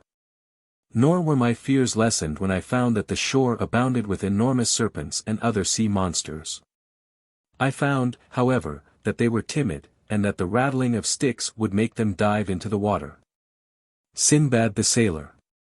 We rowed as fast as we could. I climbed the tree next night, and the drums and trumpets returned as before. On the third day, I had the satisfaction of seeing a body of men, who, on landing, were astonished to see me there. Having related to them how I came hither, they told me they were grooms of King Mirage. That the island belonged to genii, who visited it every night with drums and trumpets, that the genii had allowed their sovereign to train his colts upon the island. And that they, being sent every 6 months to select some, had arrived for that purpose. The grooms carried me to King Mirage, who allowed me apartments in his palace. One day I saw men unloading a ship in the harbor, and saw that some of the bales were those which I had sent to Balsora. Going up to the captain, I said, "Captain, I am Sinbad." "Surely," said he, "I and the passengers saw Sinbad swallowed in the waves many hundred miles away." Some others, however, coming up, I was recognized, and the captain then restored me the bales, with many congratulations. I made a valuable present to King Mirage, who bestowed a rich gift on me in return, and, having made some advantageous purchases, I arrived at Balsora, where, after I had sold my goods, I found myself possessed of 100,000 sequins. The second voyage. Becoming weary of a quiet life in Balsora, and having bought trading goods, I again went to sea with some merchants. After touching at several places, we landed at an uninhabited island. We amused ourselves in different ways, but I, having taken my wine and provisions, sat down and fell asleep. When I awoke, I found that my companions were gone, and that the ship had sailed. I climbed to the top of a very high tree, and perceived at a distance an object that was very large and white. I descended to the ground, and ran toward this strange-looking object. When I approached it I found it was about 50 paces in circumference, quite round, and as smooth as ivory, but had no sort of opening. It was now almost sunset, and suddenly the sky became darkened. I looked up and beheld a bird of enormous size, moving like a prodigious cloud toward me. I recollected that I had heard of a bird called the roc, so large that it could carry away young elephants, and I therefore conjectured that the large object I had been looking at was the egg of this bird. As the bird approached I crept close to the egg, so that I had one of the legs of this winged animal before me when it alighted. This limb being as large as the trunk of a tree, I tied myself firmly to it with my turban. The next morning the bird flew away, and carried me from this desert island. I was borne so high that I could not see the earth, and then carried downward so swiftly that I lost my senses. When I recovered, I was on the ground. I quickly untied the cloth that bound me, and scarcely was I free when the bird, having taken up a large serpent, again flew away. I found myself in a deep valley, the sides of which were too steep to be climbed. As I walked up and down in despair I noticed that the valley was covered with diamonds of enormous size. But I soon saw other objects of much less agreeable appearance. Immense serpents were peeping out of holes on every side.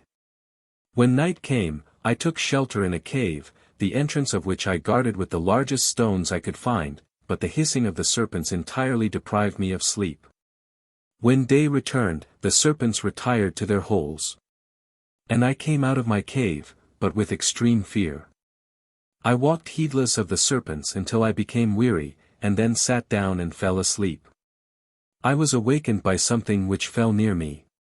It was a large piece of fresh meat, and presently I saw several other pieces. I was now convinced that I must be in the famous Valley of Diamonds, and that the pieces of meat were thrown in by merchants, who expected eagles to pounce upon the flesh, to which diamonds were almost sure to adhere. I hastened to pick up some of the largest diamonds I could find, which I put into a little bag, and fastened it to my girdle. I then selected the largest piece of flesh in the valley, which I tied to my waist with the cloth of my turban, and then lay down upon my face to wait for the eagles. Very soon one of the strongest pounced upon the meat on my back, and flew with me to its nest on the top of the mountain. The merchants began shouting to frighten the eagles, and when they had forced the birds to quit their prey, one of them came to the nest where I was. At first the man was frightened when he saw me there, but after recovering himself, asked me how I got there. I told him and the rest of the merchants my story. I then opened my bag, and they declared that they had never seen diamonds of equal luster and size with mine. The merchants having gathered their diamonds together, we left the place the next morning, and crossed the mountains until we reached a port. We there took ship and proceeded to the island of Roa. At that place I exchanged some of my diamonds for other merchandise, and we went on to Balsora. From Balsora I reached my native city, Baghdad, in which I lived easily upon the vast riches I had won. The third voyage. I soon resolved upon a third voyage, and once more took ship at Balsora. After we had been at sea a few weeks, we were overtaken by a dreadful storm, and were obliged to cast anchor near an island which the captain had endeavored to avoid.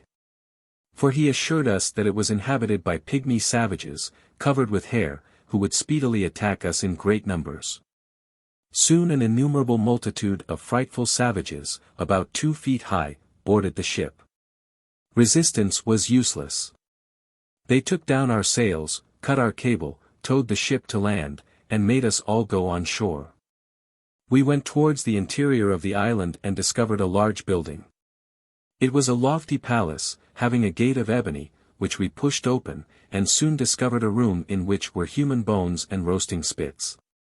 Presently there appeared a hideous black man, who was as tall as a palm tree.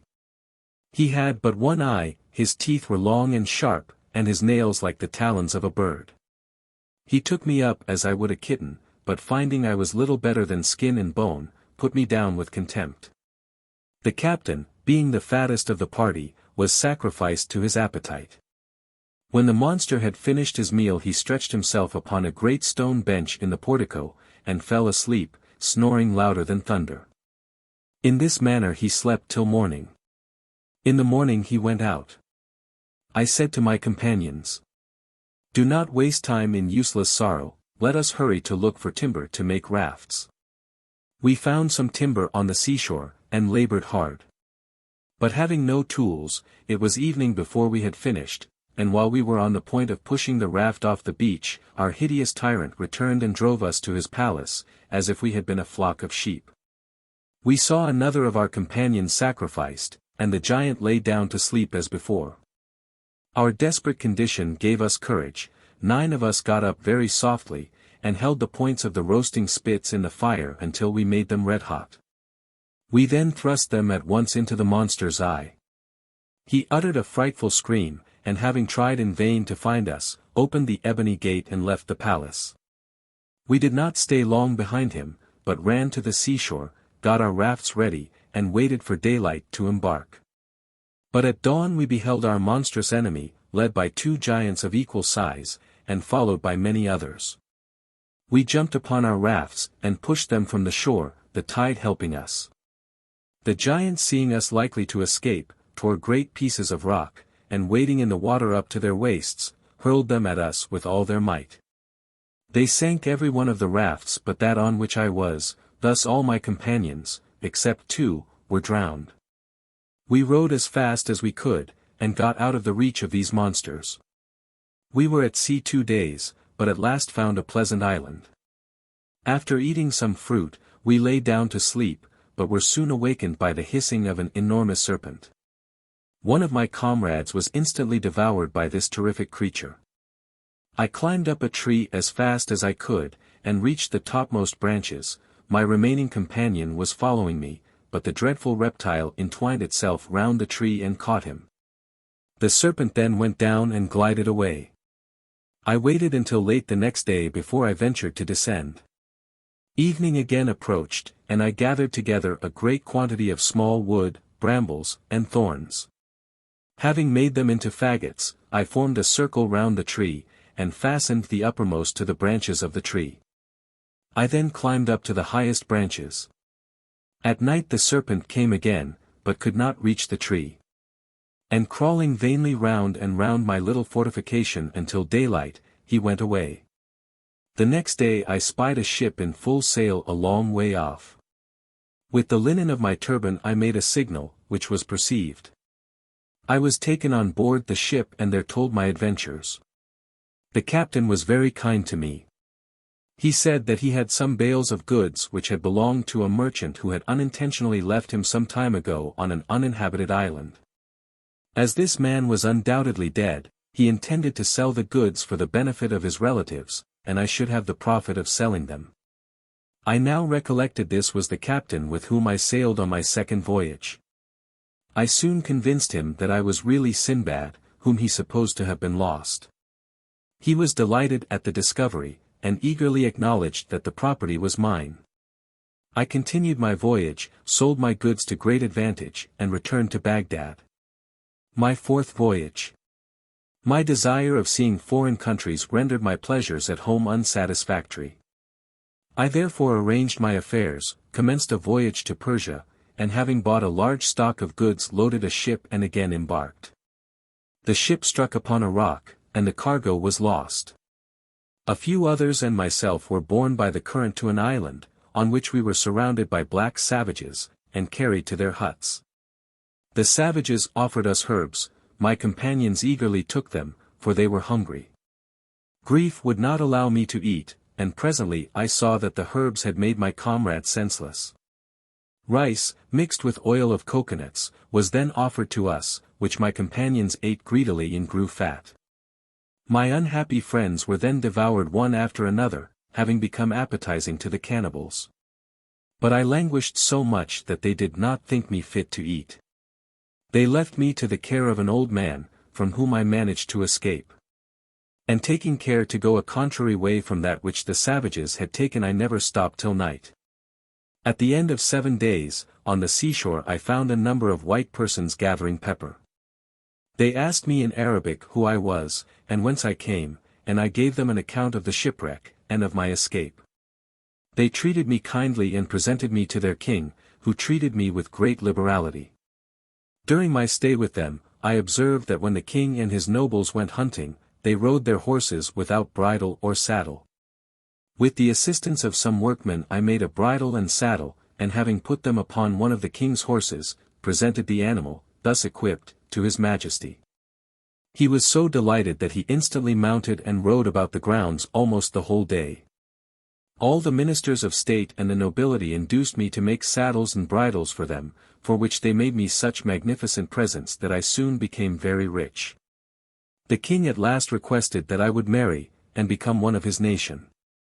From a variety of circumstances I could not refuse, and he therefore gave me one of the ladies of his court, who was young, rich, beautiful, and virtuous. We lived in the greatest harmony in a palace belonging to my wife. I had made a good friend of a very worthy man who lived in this place. Hearing one day that his wife had just died, I went to condole with him on this unexpected calamity. We were alone together, and he appeared to be in the deepest grief. After I had talked with him some time on the uselessness of so much sorrow, he told me that it was an established law that the living husband should be buried with the deceased wife, and that within an hour he must submit. I shuddered at the dreadful custom. In a short time the woman was attired in her most costly dress and jewels, and placed in an open coffin. The procession then began, the husband following the corpse. They ascended to the top of an exceedingly high mountain, and a great stone was removed, which covered the mouth of a deep pit. The corpse was let down, and the husband, having taken leave of his friends, was put into another open coffin, with a pot of water and 7 small loaves, and he was let down. The stone was replaced and they all returned. The horror of this was still fresh upon my mind, when my wife fell sick and died. The king and the whole court, out of respect to me, instantly prepared to assist at a similar ceremony with me. I restrained the feeling of despair until we arrived at the top of the mountain, when I fell at the feet of the king and begged him to spare my life. All I said was ineffectual, and after my wife was let down, I also was put into the deep pit, everyone being totally indifferent to my cries and lamentations. I made the cave echo with my vain complaints. I lived some days on the bread and water which had been put into my coffin, but this supply was at length exhausted. I then wandered to a remote part of this frightful cave and lay down to prepare for death.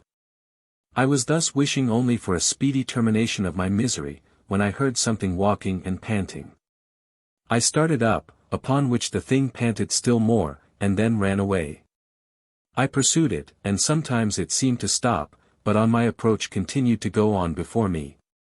I pursued it, until at last I saw a glimmering light like a star. This redoubled my eagerness, until at last I discovered a hole large enough to allow my escape. I crept through the aperture, and found myself on the seashore, and discovered that the creature was a sea monster which had been accustomed to enter at that hole to feed upon the dead bodies. Having eaten some shellfish, I returned to the cave, where I collected all the jewels I could find in the dark. These I carried to the seashore, and tied them up very neatly into bales with the cords that let down the coffins. I laid them on the beach, waiting till some ship should pass. In 2 days a ship came out of the harbor, and passed by that part of the coast. I made a signal, and a boat took me on board. I was obliged to say that I had been wrecked. For, had they known my real story, I should have been carried back, as the captain was a native of this country. We touched at several islands, and at the port of Kila, where I found a ship ready to sail for Balsora.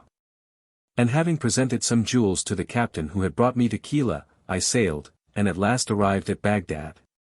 The 5th voyage. Having forgotten my former perils, I built a ship at my own expense, loaded it with a rich cargo, and, taking with me other merchants, once more set sail. We were much driven about by a storm, and at length landed upon a desert island to search for fresh water. There we found a roc's egg, equal in size to the one I had seen before. The merchants and sailors gathered round it, and though I advised them not to meddle with it, they nevertheless made a hole in it with their hatchets, and picked out the young rock, piece after piece, and roasted it. They had scarcely finished when 2 of the old birds appeared in the air. We hurried on board ship and set sail, but had not gone far before we saw the immense birds approaching us, and soon after they hovered over the ship. One of them let fall an enormous fragment of stone, which fell into the sea close beside the ship, but the other let fall a piece which split our ship. I caught hold of a bit of the wreck, on which I was borne by the wind and tied to an island, the shore of which was very steep. I reached the dry land, and found the most delicious fruits and excellent water, which refreshed me. Farther in the island I saw a feeble old man sitting near a rivulet. When I inquired of him how he came there, he only answered by signs for me to carry him over the rivulet, that he might eat some fruit. I took him on my back, and crossed the brook, but instead of getting down, he clasped his legs so firmly round my throat that I thought he would strangle me. I soon fainted with pain and fright. When I recovered, the old fellow was still sitting on my neck, and he quickly made me rise up and walk under the trees, while he gathered the fruit at his ease. This lasted a long time. One day, while carrying him about, I picked up a large gourd called a calabash, and, having cleared out the inside, I pressed into it the juice of grapes. Having filled it, I left it for several days, and at length found that it became excellent wine. I drank of this, and for a while forgot my sorrows, so that I began to sing with cheerfulness. The old man made me give him the calabash, and liking the flavor of the wine, he drank it off, soon became intoxicated, fell from my shoulders, and died in convulsions. I hastened to the seaside, and presently found the crew of a ship. They told me I had fallen into the hands of the old man of the sea, and was the first person that had ever escaped. I sailed with them, and the captain, when we landed, took me to some persons whose employment was to gather coconuts. We all took up stones and pelted the monkeys that were at the very top of the coconut trees, and these animals in return pelted us with coconuts. When we had obtained as many as we could carry, we returned to the town. I soon obtained a considerable sum by the coconuts I thus gathered, and at length sailed for my native land. The sixth voyage. At the expiration of another year, I prepared for a sixth voyage. This proved very long and unfortunate, for the pilot lost his course and knew not where to steer. At length he told us we must inevitably be dashed to pieces against a rock, which we were fast approaching. In a few moments the vessel was a complete wreck. We saved our lives, our provisions, and our goods. The shore on which we were cast was at the foot of a mountain which it was impossible to climb, so that I shortly beheld my companions die one after another. There was a frightful cavern in the rock, through which flowed a river. To this, in a fit of desperation, I resolved to trust myself. I went to work and made a long raft. I loaded it with bales of rich stuffs, and large pieces of rock crystal, of which the mountain was in a great measure formed. I went on board the raft, and the current carried me along. I was carried in darkness during many days, and at last fell asleep. When I awoke, I found myself in a pleasant country. My raft was tied up, and some blacks, who were near me, said that they had found me floating in the river which waters their land. They took me to their king, and carefully conducted my cargo with me. When we came to the city of Serendib, I related my story to the monarch, who ordered it to be written in letters of gold. I presented the king with some of the most beautiful pieces of rock crystal, and entreated him to let me return to my own country, which he readily agreed to, and even gave me a letter and a present to my sovereign, the Caliph Harun al-Rashid. The present consisted of a ruby made into a cup, and decorated with pearls, the skin of a serpent, which appeared like burnished gold, and which could repel disease, some aloe wood, camphire, and a beautiful female slave. I returned to my native country, delivered the present to the Caliph, and received his thanks, with a reward. The seventh and last voyage. The Caliph Harun al-Rashid one day sent for me, and told me I must bear a present to the king of Serendib. I ventured to protest on account of my age, but I could not persuade him to give up his plan. I arrived at Serendib, and prayed an audience with the king. I was conducted to the palace with great respect, and delivered to the monarch the caliph's letter and present. The present consisted of the most ingenious and valuable works of art, with which the king was exceedingly delighted, and he was also pleased to acknowledge how much he esteemed my services. When I departed, the monarch bestowed on me some rich gifts, but the ship had not long been at sea, before it was attacked by pirates, who seized the vessel, and carried us away as slaves. I was sold to a merchant. When my master found that I could use the bow and arrow with skill, he took me upon an elephant, and carried me to a vast forest in the country. My master ordered me to climb a high tree, and wait there until I saw a troop of elephants pass by. I was then to shoot at them, and if one of them fell, I was to go to the city and give the merchant notice. Having given me these directions, and a bag of provisions, he left me. On the morning of the second day, I saw a great number of elephants. I succeeded in shooting one of them, upon which the others went away, and I returned to the city and told my employer, who praised my work. We went back to the forest and dug a hole, in which the elephant was to remain until it decayed and left the teeth free. I continued this trade nearly 2 months, and killed an elephant almost every day. One morning all the elephants came up to the tree in which I was and trumpeted dreadfully. One of them fastened his trunk round the tree and tore it up by the roots. I fell with the tree. The animal took me up with his trunk, and placed me on his back, and then, at the head of his troop, he brought me to a place where he gently laid me on the ground, and they all went away. I discovered that I was upon a large broad hill, covered all over with the bones and teeth of elephants, and was soon convinced that this was their burying place. I reached the city once more. My master thought I was lost, for he had seen the torn tree, and found my bow and arrows. I told him what had happened, and led him to the hill. We loaded the elephant on which we had come, and thus collected more teeth than a man could have obtained in his whole life. The merchant told me that not only he himself, but the whole city, was indebted to me, and that I should return to my own country with sufficient wealth to make me happy. My patron loaded a ship with ivory, and the other merchants made me valuable presents. I reached Balsora and landed my ivory, which I found to be more valuable than I had expected. I set out with caravans to travel overland, and at last reached Baghdad, where I presented myself to the Caliph, and gave an account of my embassy. He was so astonished at my adventure with the elephants that he ordered the narrative of it to be written in letters of gold and to be deposited in his treasury.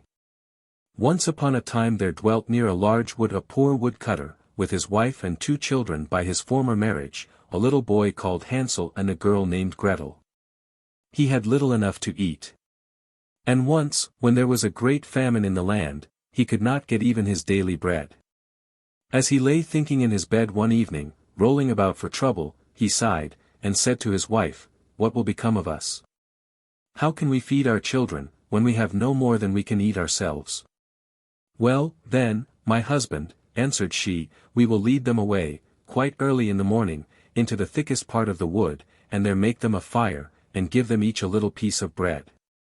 Then we will go to our work and leave them alone, so they will not find the way home again, and we shall be freed from them." "No, wife," replied he, "that I can never do. How can you bring your heart to leave my children all alone in the wood? For the wild beasts will soon come and tear them to pieces." "Oh, you simpleton," said she. "Then we must all 4 die of hunger." But she gave him no peace until he consented, saying, "Ah, but I shall regret the poor children."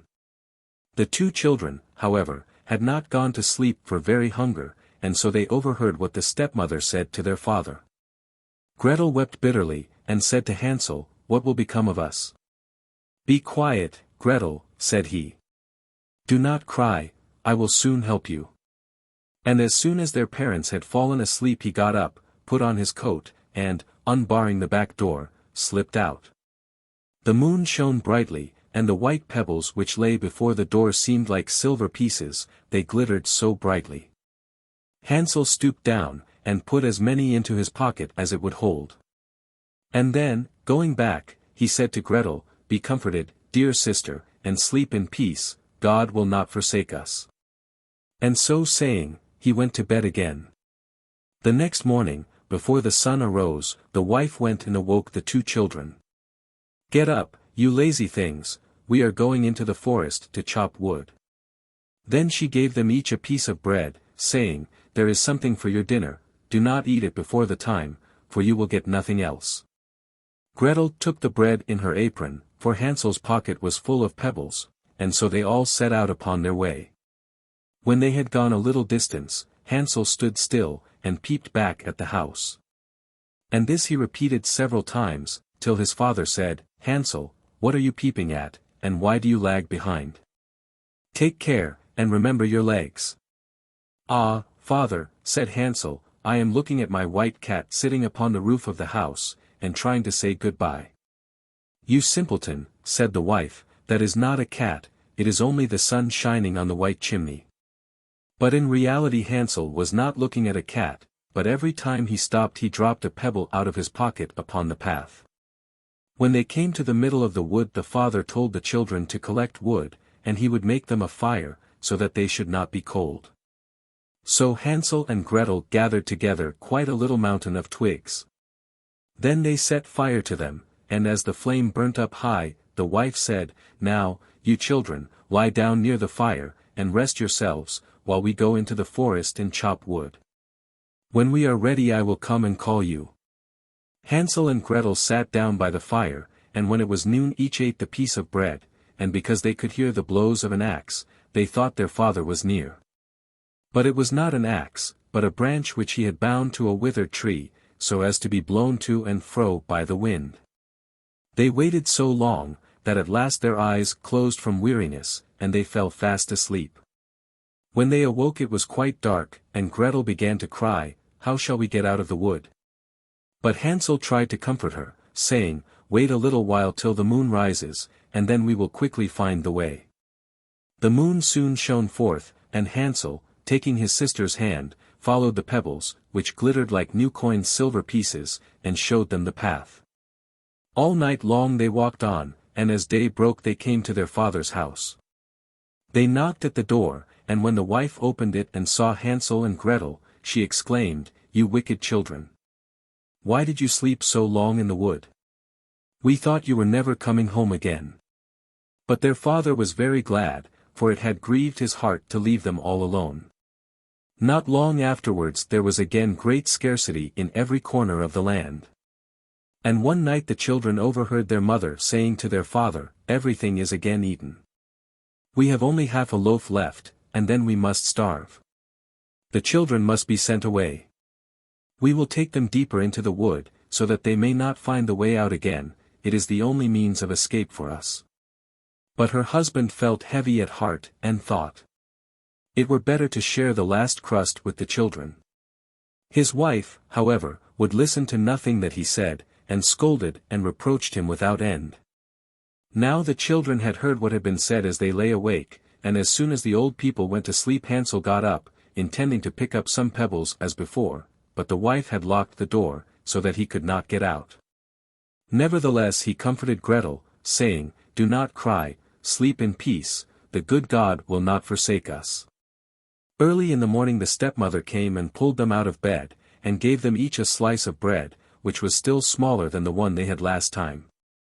On the way Hansel broke his in his pocket, and, stooping every now and then, dropped a crumb upon the path. "Hansel, why do you stop and look about?" said the father. "Keep in the path." "I am looking at my little dove," answered Hansel, nodding a goodbye to me. "Simpleton," said the wife, "that is no dove, but only the sun shining on the chimney." But Hansel kept still dropping crumbs as he went along.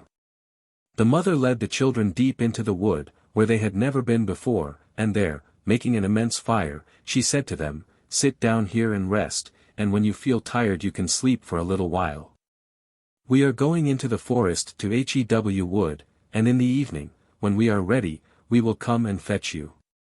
When noon came Gretel shared her bread with Hansel, who had strewn his on the path. They then went to sleep.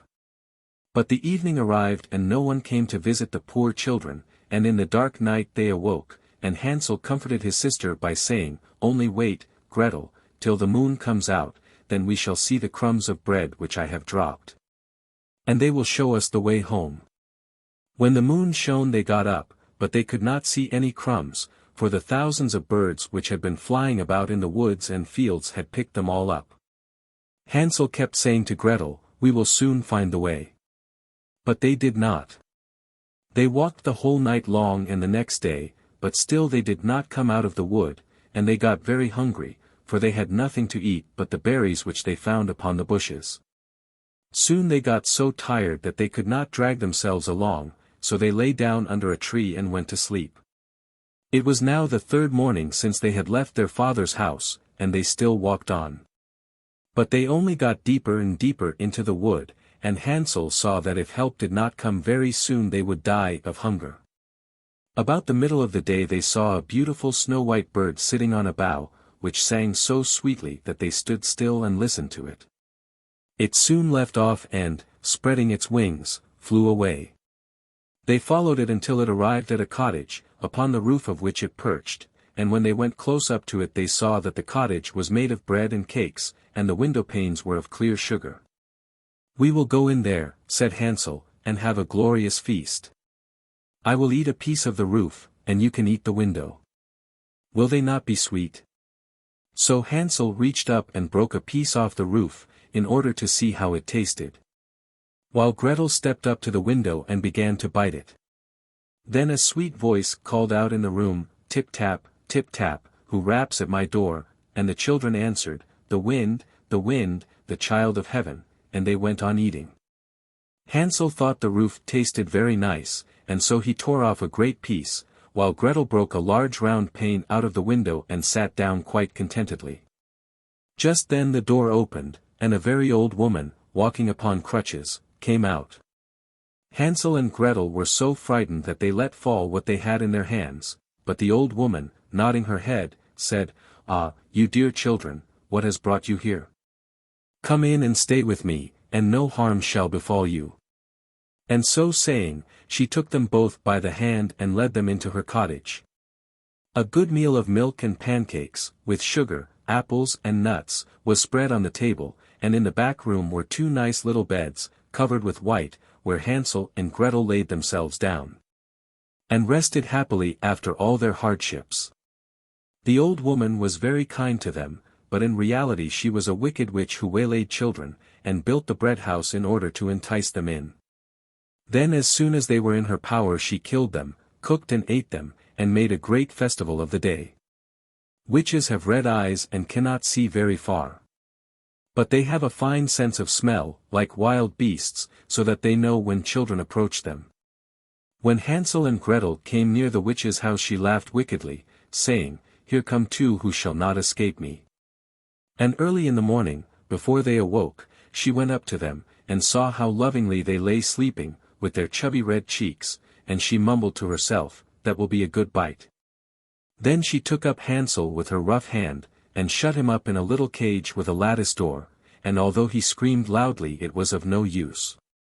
Gretel came next, and, shaking her till she awoke, she said, "Get up, you lazy thing, and fetch some water to cook something good for your brother, who must remain in that stall and get fat. When he is fat enough I shall eat him." Gretel began to cry, but it was all useless, for the old witch made her do as she wished. So a nice meal was cooked for Hansel, but Gretel got nothing but a crab's claw. Every morning the old witch came to the cage and said, "Hansel, stretch out your finger that I may feel whether you are getting fat."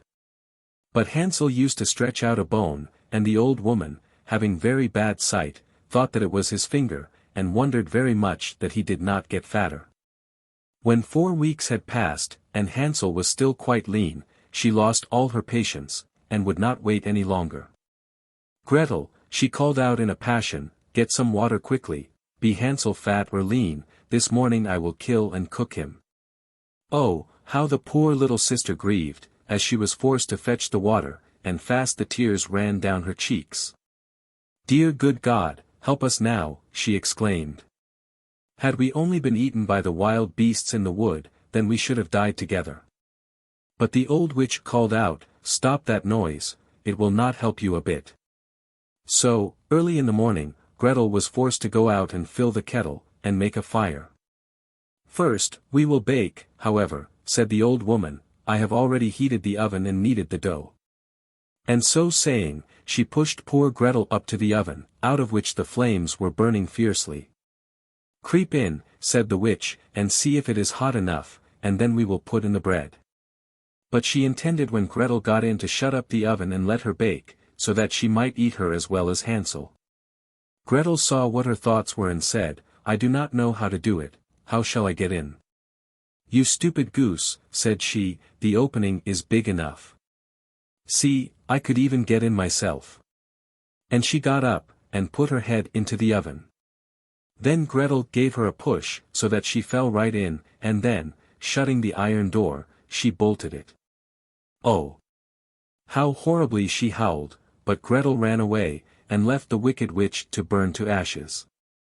Now she ran to Hansel, and, opening his door, called out, "Hansel, we are saved, the old witch is dead." So he sprang out, like a bird out of his cage when the door is opened. And they were so glad that they fell upon each other's neck, and kissed each other over and over again. And now, as there was nothing to fear, they went into the witch's house, where, in every corner, were caskets full of pearls and precious stones. "These are better than pebbles," said Hansel, putting as many into his pocket as it would hold. While Gretel thought, "I will take some home too," and filled her apron full. "We must be off now," said Hansel, "and get out of this enchanted forest." When they had walked for 2 hours they came to a large piece of water. "We cannot get over," said Hansel. "I can see no bridge at all." And there is no boat either, said Gretel. But there swims a white duck, I will ask her to help us over, and she sang. Little duck so blithe and merry. Hansel, Gretel, here we stand. There is neither bridge nor ferry. Row us on your back to land. So the duck came to them, and Hansel sat himself on her back, and bade his sister sit behind him. No, answered Gretel, that will be too much for the duck, she shall take us over one at a time. This the good little bird did, and when both were happily arrived on the other side, and had gone a little way, they came to a wood, which they knew the better every step they went, and at last they saw their father's house. Then they began to run, and, bursting into the house, they fell on their father's neck. He had not had one happy hour since he had left the children in the forest, and his wife was dead. Gretel shook her apron, and the pearls and precious stones rolled out on the floor, and Hansel threw down one handful after another out of his pocket. Then all their sorrows were ended, and they lived together in great happiness. Once upon a time there lived an old queen, whose husband had been dead some years, and left her with one child, a beautiful daughter. When this daughter grew up she was to be married to a king's son, who lived far away. Now when the time came for her to leave, the mother gave her daughter a lock of hair, saying, Dear child, preserve this well, and it will help you out of trouble. Afterwards the mother and daughter took a sorrowful leave of each other, and the princess placed the lock of hair in her bosom, mounted her horse Falada, and rode away to her intended bridegroom. Now this horse could speak.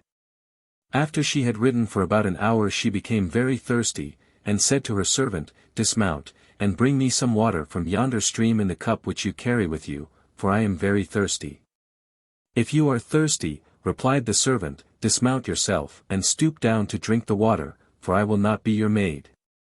The princess, on account of her great thirst, did as she was bid, and bending over the brook she drank of its water without daring to use her golden cup. While she did so the lock of hair said, Ah! If thy mother knew this, her heart would break. As she leaned over the water, the lock of hair fell out of her bosom and floated down the stream without her noticing it, because of her great anguish. But her servant had seen what happened, and she was glad, for now she had power over her mistress, because with the loss of the lock of hair, she became weak and helpless. When, then, the princess was going to mount her horse again, the maid said, No, Falada belongs to me, you must get upon this horse, and she was forced to yield. Then the servant bade her take off her royal clothes, and put on her common ones instead, and, lastly, she made the princess promise and swear by the open sky that she would say naught of what had passed at the king's palace. For if she had not sworn she would have been murdered. But Falada, the horse, observed all that passed with great attention. Then the servant mounted upon Falada, and the rightful princess upon a sorry hack. And in that way they travelled on till they came to the king's palace. On their arrival there were great rejoicings, and the young prince, running towards them, lifted the servant off her horse, supposing that she was the true bride. And she was led up the steps in state, while the real princess had to stop below. Just then the old king chanced to look out of his window and saw her standing in the court, and he remarked how delicate and beautiful she was. And, going to the royal apartments, he inquired there of the bride who it was she had brought with her and left below in the courtyard. Only a girl whom I brought with me for company, said the bride. Give the wench some work to do, that she may not grow idle. The old king, however, had no work for her, and knew of nothing, until at last he said, Ah! There is a boy who keeps the geese, she can help him. This youth was called Conrad, and the true bride was set to keep geese with him. Soon after this, the false bride said to her betrothed, Dearest, will you grant me a favor? Yes, said he, with the greatest pleasure. Then let the butcher be summoned, that he may cut off the head of the horse on which I rode hither, for it has angered me on the way. In reality she feared lest the horse might tell how she had used the rightful princess, and she was glad when it was decided that Falada should die. This came to the ears of the princess, and she promised secretly to the butcher to give him a piece of gold if he would show her a kindness, which was, that he would nail the head of Falada over a certain large and gloomy arch, through which she had to pass daily with the geese, so that then she might still see her old steed as she had been accustomed. The butcher promised, and, after killing the horse, nailed the head in the place which the princess pointed out, over the door of the arch. Early in the morning, when she and Conrad drove the geese through the arch, she said in passing, "Ah, Falada, that you hang so high." And the head replied, "Ah, princess, that you go humbly by. Thy mother's heart would surely break, were she to know of your heartache." Then she drove on through the town to a field. When they arrived in the meadow, she sat down and unloosened her hair, which was of pure gold. Its shining appearance so charmed Conrad that he tried to pull out a couple of locks. So she sang, "Blow, blow, thou wind. Blow Conrad's hat away." Immediately there came a strong wind, which snatched Conrad's hat off his head, and led him a rare chase, and when he returned what with combing and curling, the princess had rearranged her hair, so that he could not catch a loose lock. This made Conrad very angry, and he would not speak to her, so all day long they tended their geese in silence. After they returned home Conrad went to the old king and declared he would no longer keep geese with the servant. "Why not?" asked the old king. "Oh, she vexes me the whole day long," said Conrad, and then the king bade him tell all that had happened. So Conrad did, and told how, in the morning, when they passed through a certain archway, she spoke to a horse's head, which was nailed up over the door, and said, "Ah, Falada, that you hang so high." And it replied, "Ah, princess, that you go humbly by. Thy mother's heart would surely break, were she to know of your heartache." And, further, he told how when they arrived in the meadow, she caused the wind to blow his hat off, so that he had to run after it ever so far. When he had finished his tale, the old king ordered him to drive the geese out again the next morning, and he himself, when morning came, stationed himself behind the gloomy archway, and heard the servant talk to the head of Falada. Then he followed them also into the fields. There he saw with his own eyes the goose girl and boy drive in the geese. And after a while she sat down and, unloosening her hair, which shone like gold, began to sing the old rhyme. "Blow, blow, thou wind. Blow Conrad's hat away." Then the king felt a breeze come, which took off Conrad's hat, so that he had to run a long way after it, while the goose girl combed out her hair and put it back in proper trim before his return. All this the king observed, and then went home unnoticed, and when the goose girl returned at evening, he called her aside, and asked her what it all meant. "That I dare not tell you, nor any other man," replied she. "For I have sworn by the free sky not to speak of my griefs, else lose my life." The king pressed her to say what it was, and left her no peace about it, but still she refused. So at last he said, "If you will not tell me, tell your griefs to this fireplace," and he went away. Then she crept into the fireplace and began to weep and groan, and soon she relieved her heart by telling her tale. "Here sit I," she said, "forsaken by all the world, and yet I am a king's daughter, and a false servant has exercised some charm over me, whereby I was compelled to lay aside my royal clothes. And she has also taken my place at the bridegroom's side, and I am forced to perform the common duties of a goose girl. Oh, if my mother knew this, her heart would break with grief." The old king, meanwhile, stood outside by the chimney and listened to what she said, and when she had finished he came in, and called her away from the fireplace. Then her royal clothes were put on, and the old king, calling his son, showed him that he had taken a false bride, who was only a servant girl, and that the true bride stood there as a goose girl. The prince was glad indeed at heart when he saw her beauty and virtue. Then there was a great feast, at which the bridegroom sat, with the princess on one side and the servant girl on the other. But the latter was dazzled, and recognized her mistress no longer in her shining dress. When they had finished their feasting, and were beginning to be gay, the old king said a riddle to the real servant girl, what such an one were worthy of who had, in such and such a manner, deceived her masters. And he related all that had happened to the true bride. The servant girl replied, "Such an one deserves nothing better than to be put into a cask, lined with sharp nails, and then to be dragged by 2 horses through the streets till the wretch be killed.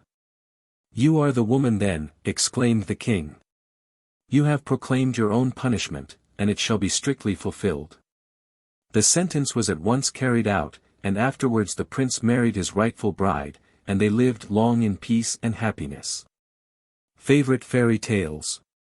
This is a collection of the fairy tales that children love best, told in simple language and lavishly illustrated. They are written by various authors, a selection of the best and most popular fairy stories, culled from many sources and here collected and presented in most attractive form, printed in large clear type, with many pictures, some of them colored. The Children's Bookshelf. Books every child should own. Wonder Book of Myths and Legends. The Wonder Book of Bible Stories. Mother Goose Nursery Rhymes. Dickens Stories about Children. King Arthur and His Knights. The Man Without a Country. The Boy's Story of Lindbergh. Folk Tales from the Far East. Fairy Tales of Many Lands. The Wings of the Morning. Tales from Shakespeare. The Story of a Bad Boy. Swiss Family Robinson. An Old-Fashioned Girl. Andersen's Fairy Tales. Alice in Wonderland. Favorite Fairy Tales. Grimm's Fairy Tales. Robinson Crusoe. Treasure Island. Arabian Nights. Hans Brinker. Water Babies. Little Women. Black Beauty. Robin Hood. Little Men. Kidnapped. Pinocchio. Heidi. Each volume is bound in cloth, with colored inlay on front cover, also with an attractive jacket in full colors. This children's bookshelf series is made up of titles taken from the most popular children's books. Each volume contains 262 to 320 pages. Size, 6 3/4 x 8 3/4 inches. 1 1/4 inches thick. Price $1.25. The John C. Winston Co. Publishers, Philadelphia. Transcriber's note. Variations between stories in the spelling of today and today, woodcutter, and toward, have been retained.